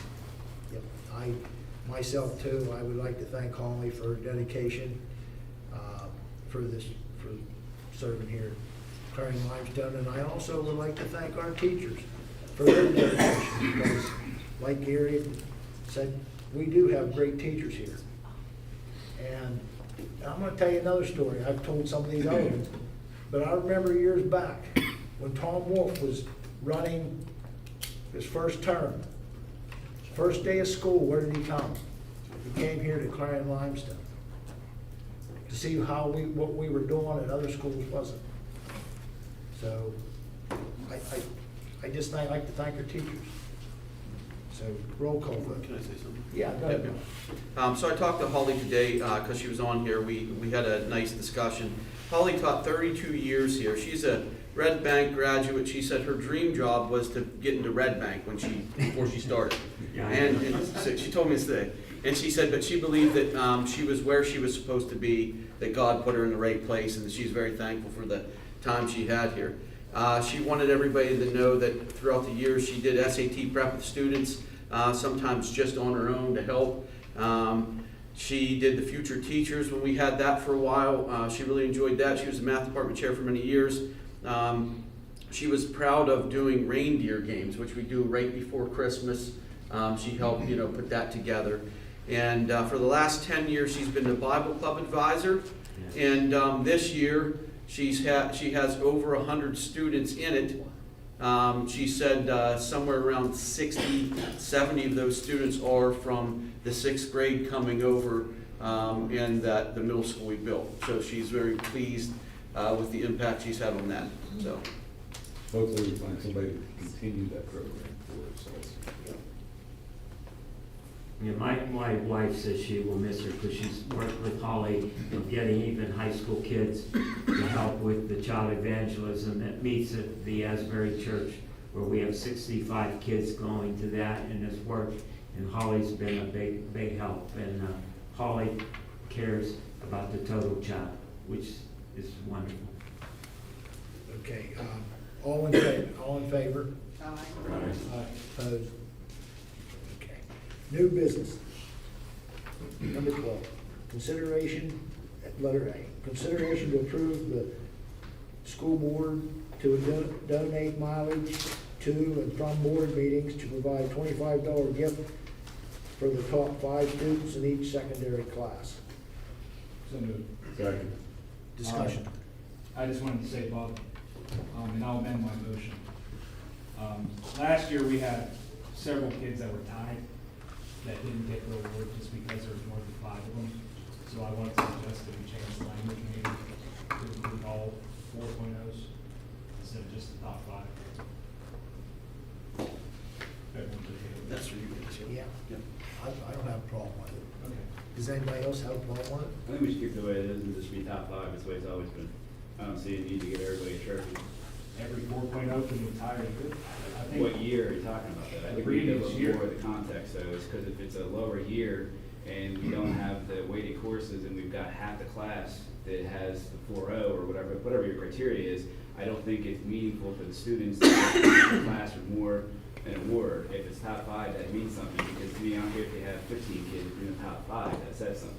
But if it's just an arbitrary, well, you look at the 4.0, that means 3/4 of the given class gets an award, I think that degrades the award. 3/4 of the class isn't going to 4.0 the entire year. I don't know the number. You're asking us to make a Well, decision. if our about school that. gets to that kind of excellence, you wanna.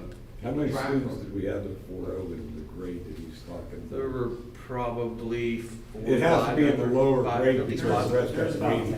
There's about 10 Total. I mean, as an administrator, when I think about something like this, I certainly wouldn't shy away from a 4.0 is, excellent. So, I mean, I'm just saying as an administrator, looking at something, I believe, 4.0 is excellent, and, there's a way to, do that. But this isn't my call, So so. what are we saying though, the higher grade levels, when we have weighted courses, anybody 4.0 and over gets a check? Is that what we're saying? No. What they're saying is where there is not weighted classes. So weighted classes start, correct me if I'm wrong, 9th grade, Rob? So you're talking about the students that were in 7th and 8th grade. Right. So from 9th grade on, there are weighted classes, so there's a definite top 5. I know that. Why didn't, I'm sorry. I know that there was some discussion about this, and I know that personally, I looked at the person I had a discussion with, and I said, well, if we didn't have all the money to do it, I'd have donated money to give the other 4.0s money. Because I think a 4.0 is a hell of an accomplishment for a 7th or an 8th grade. Now, 9th grade, it's a top 5. They gotta take the weighted classes to get there.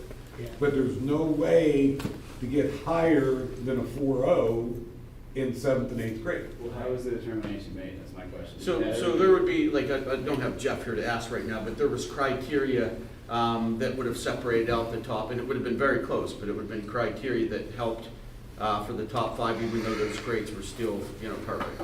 So it's not like we pick favorites, it's an objective ranking of, based on academic experience, or academic performance rather, of the top 5 in the class. Even though they all had the same GPA, there were some secondary criteria.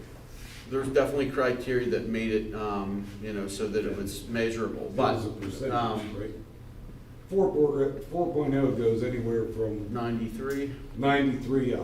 Okay. So then they took and broke it down to if you were a 94 point, correct me if I'm wrong, Yeah, 90s, because it's been that way for years. So you look at the average then. You look at the average, and if, Top 5 average. if number 5 was 97 and number 6 was 96.5, 6 didn't get it, 5 did. But at the same time, they don't have that opportunity to take a weighted class to do it. And that's why I feel, I don't have an objection to what you're asking for, but actually, that should be put on a separate motion at the next meeting. This is just approving us donating money.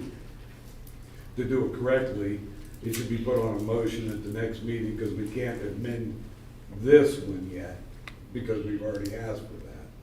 But I have no problem with what you're talking about, Chris, and I would be very much in favor of it. But right now, this motion just states we're donating our money.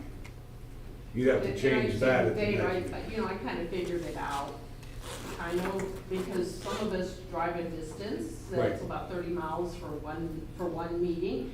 And actually 5 of us probably pay double that in giving our mileage than the $650 that was spent for the kids, okay? So I feel like him, if there isn't a weighted in the lower grades, then I think, and we spend tons of money on the athletic program. This is $650. I don't understand, I'm agreeing with you. So, I'm just saying I don't think you can amend this motion at this point in the meeting to keep your law straight, because we've already asked for amendments and things, and it was not amended. I think you would need to take a motion in the next meeting, which is not going to affect anything until after that, of how we would describe it, have your administration come up with that. I don't even know that would have to be an emotion. I think that I could just make it happen, because this is not a, you know what I mean? Like, we could make that, you spend the money. Well, And you run, if it's more. you run the school, we're telling you, we're done. So if it's more, we'll find a way. Decide. You know what I mean? So I think we can work on that. And we'll send something back to you saying, here's what it is. I don't know, you don't know this, Nathaniel, but I was 20-some years old when I spent the first time on this school board, and this is when this originated, first time. And it's never changed. Yep, I was on here when we put this to play, and we donated our mileage. You and I, the mileage ain't that high. No, I know. I could run here, but. But it's not anymore, you're old. Yeah, I know. All right. Anyway, okay. Yep. What is our grading scale anyhow now? Did it change? We changed that 2 or 3 years ago, with the course guide. What is an A? What is an 90 A? to 100. 90, like, okay. So we're ready to vote. We're ready to vote now? Yes, Okay, roll call vote. as long as we get cookies. Dave Eggleton. Yes. Julia Pando. yes. Bob Smith. Yes. Nathaniel Parker. Yes. Marty Selker. Yes. Chris Mogus. Yes. Gary Sproul. Yes. Okay, B, consideration to approve special education service agreement between Clarion-Limestone and Titusville Area School District as presented. Make a motion to approve. Second. Any discussion on it? I'm just reading. Do you have any? We have to have it because there's a student that's placed there. I don't have a choice, this is something, if we don't do it, We don't have that level, so. that's right. Okay, roll call vote. Julia Pando. Yes. Nathaniel Parker. Yes. Marty Selker. Yes. Gary Sproul. Yes. Bob Smith. Yes. Chris Mogus. Yes. Dave Eggleton. Yes. Okay, C, consideration to approve the senior class trip to New York City from Friday, April 24th, 26th 26, and returning Sunday, April 26, 2026. Motion. As long as there's no ice raids in the area and protests going on, so we're not jeopardizing our kids' safety. That would be my only comment. That's my comment every year, why do you still want? So, I'll make a motion to approve. second. Roll call vote. Nathaniel Parker, Yes. Marty Selker, Yes. Gary Sproul, Yes. Bob Smith, Yes. Dave Eggleton, Yes. Julia Pando, Yes. Chris Bogus. Yes. Okay, D, consideration to approve the following United Concordia dental insurance renewal rates effective March 1st, 2026 through February 28th, 2027. So moved. Second. What kind of increases? Yeah, what is This is a flat rate fee of the same amount of 14% as we had last year. It's a 14% increase. No. It's the flat rate fee is 14%. It's the same as it was last year. So it's the this- same price. It's the same So price. 29.45, and is what I think Dave's asking, is last year's rate as well. No, these amounts here are actually just for budgeting purposes. They have actually nothing really to do with. This is one of those self-funded things, so they Oh, okay. estimate that for how much we put in so that they can pull that back out. I mean, we Okay. might not have that many, or maybe we have a lot of dental things, you know what I mean? It just depends, it's self-funded. Okay, roll call vote. Marty Selker, Yes. Gary Sproul, Yes. Bob Smith, Yes. Dave Eggleton, Yes. Chris Bogus, Yes. Julia Pando, Yes. Nathaniel Parker. Yes. Okay, E, consideration to accept the appointment of the following individuals to serve on the district's professional development steering team as required under Act 48 of 1999 and in accordance with Pennsylvania Department of Education PDE guidelines for the purpose of planning, overseeing, evaluating the district's professional development activities. And the names are there. Make a motion to approve. Second. Roll call vote. Gary Sproul, Yes. Bob Smith, Yes. Dave Eggleton, Yes. Chris Bogus, Yes. Julia Pando, Yes. Nathaniel Parker, Yes. and Marty Selker. Yes. Okay, F, last one. Consideration to approve the first reading of the following policy as presented. 815, acceptable use of internet computers and network resources. So moved. Second. Wow. Roll call vote. Bob Smith, Yes. Dave Eggleton, Yes. Julia Pando, Yes. Nathaniel Parker, Yes. Marty Selker, Gary Sproul, Yes. and Chris Bogus.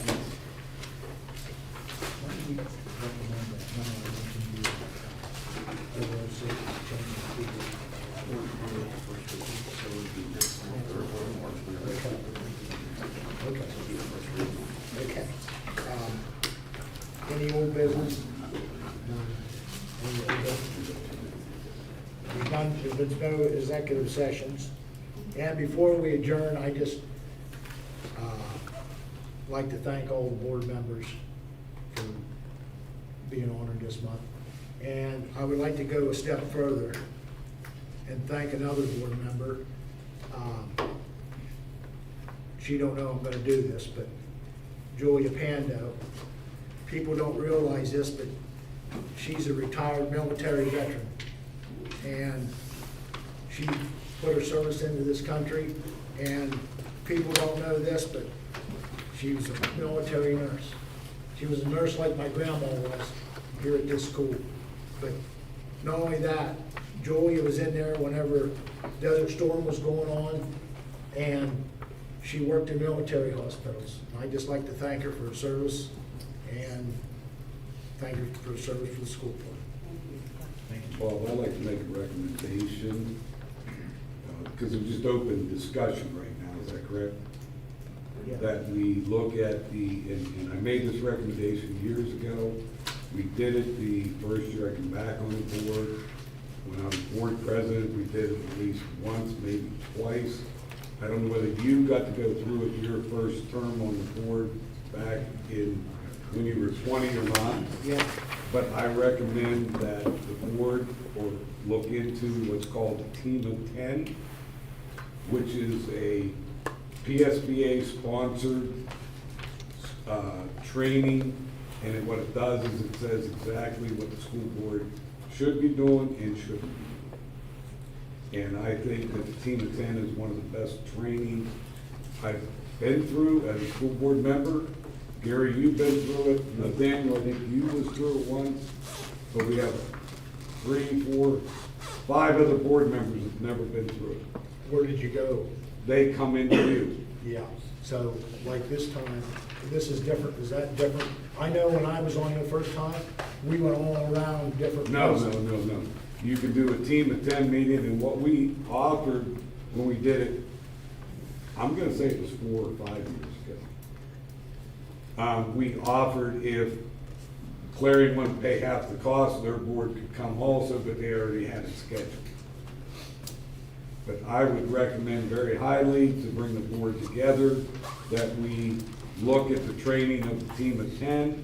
It's not a decision we're gonna make tonight, but if somebody could get a hold of PSBA and see what the cost is and what the availability is, I think it's something that should be discussed at the next board meeting. So when you want this to apply from years down the road? No.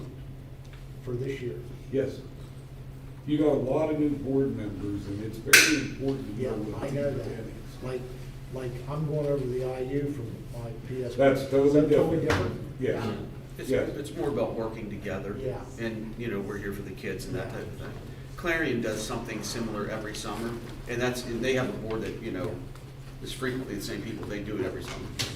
But I'd like to make a comment too. I don't disagree with what Dave's saying, but I'd like to make a comment. And I don't know if the 10 thing, the only my problem with it is the 10 part. I feel like the school, the business of the school is far beyond 10. And I think we've seen that the effective group, the hands that we need to run it are more than 10. And I agree with what Gary said. There's a lot of good things going on at the school. And I'd like to specifically thank, in addition to all the other parties and players, I don't know if the families were mentioned, but there's a lot of parents doing a lot of work. It's harder to raise kids every day, every year than it was, you know, a day ago or a year ago. I'd like to thank the administration. It takes good, solid, strong leadership to implement the policies. It's easy for us people that don't have any education experience. Well, Gary, I know you do, some people might. But as far as right now, today, current, they're the trained educators. And to implement the things that we tell them to do in this current environment with all the challenges, and like Mr. Quinn said, every other day the regulations change, it's just a real challenge. And I like to thank them for what they do and their dedication. And I'd also like to put a little warning out there that, you know, I'm aware that this has happened multiple times.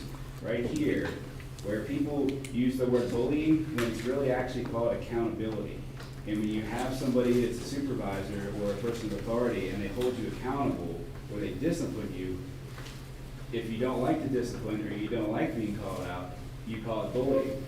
And we've had that happen here. That seems to be the tactic that's used. Is if you don't like the discipline and the accountability, you call it bullying. And we've had investigations, we go into it, and guess what? There is none. But people don't like they don't like to accept a challenge, or they don't like to accept the discipline. And so to me, I support the administration, and I don't have any time for bullying, but like I said, to me it's a cliche, because I know that there are employees here. I have a child that was bullied. It was bullied to the point of contemplating suicide. Now, I didn't know about it at the time, and I'm not trying to raise an issue about it now, because I raised my kids to understand that's what happens in life, is that there are people out there that do things that aren't acceptable. You have to teach them the role of concept and move on. Now, I'm not trying to, I don't want to boo-hoo pity party, but I'm just saying, it's not bullying if you're held accountable for wrong conduct. It is bullying, though, if you have a high school student contemplating suicide. Don't we have people trying to watch out for that, though? We're all supposed to watch out for it, but my point is, it's a cliche, and it's all just a matter of people using it in slang terms to make arguments. If you don't like what somebody's saying or doing, you call them a bully to try to neutralize it. That public comment was, I don't know this, but I'm gonna guess that's an employee of some level, and we're not supposed to talk about employee matters in the public, but I don't know what she's talking about. But it sounded like she's calling me a bully because I disagree with Julia. If you disagree with me, tell me you disagree with me. If Julia wanted to call me talking about it, I welcome her call. I called her before. She's called me before.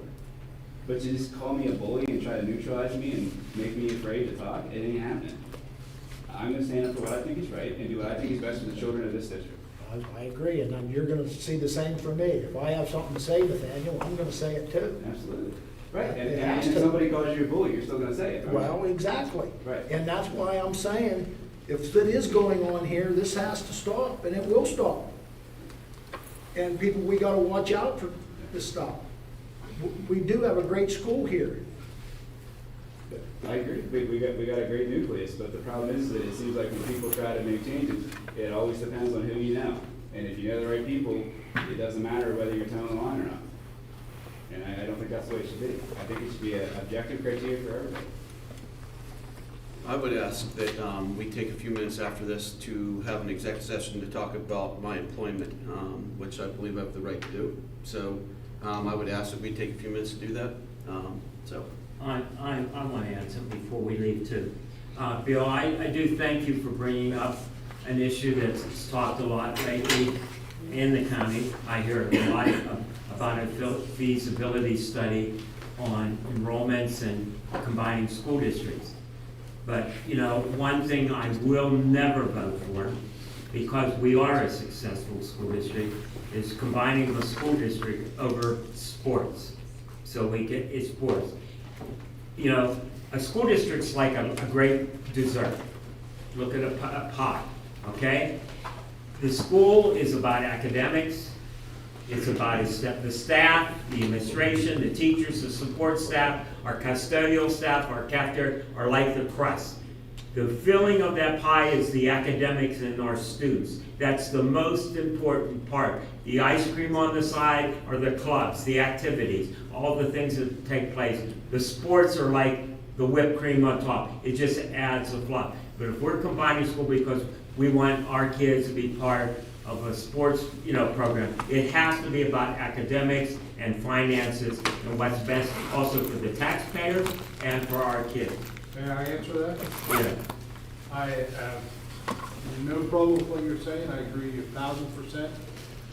My position on a consolidation is, number one, offering students the classes that possibly neither one of us individually can offer because we don't have a large enough enrollment. Right, I agree. And financial considerations. Right. Keeping all these buildings open, which, my personal opinion, we should, if there was ever to be a merger, you would take the one elementary, make it K-2, K-3, the other elementary, Right. 2 through 5, 3 through 5, whatever, and then middle school and high school to begin with.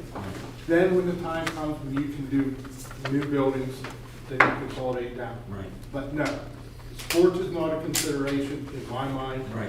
Sports are very, very beneficial.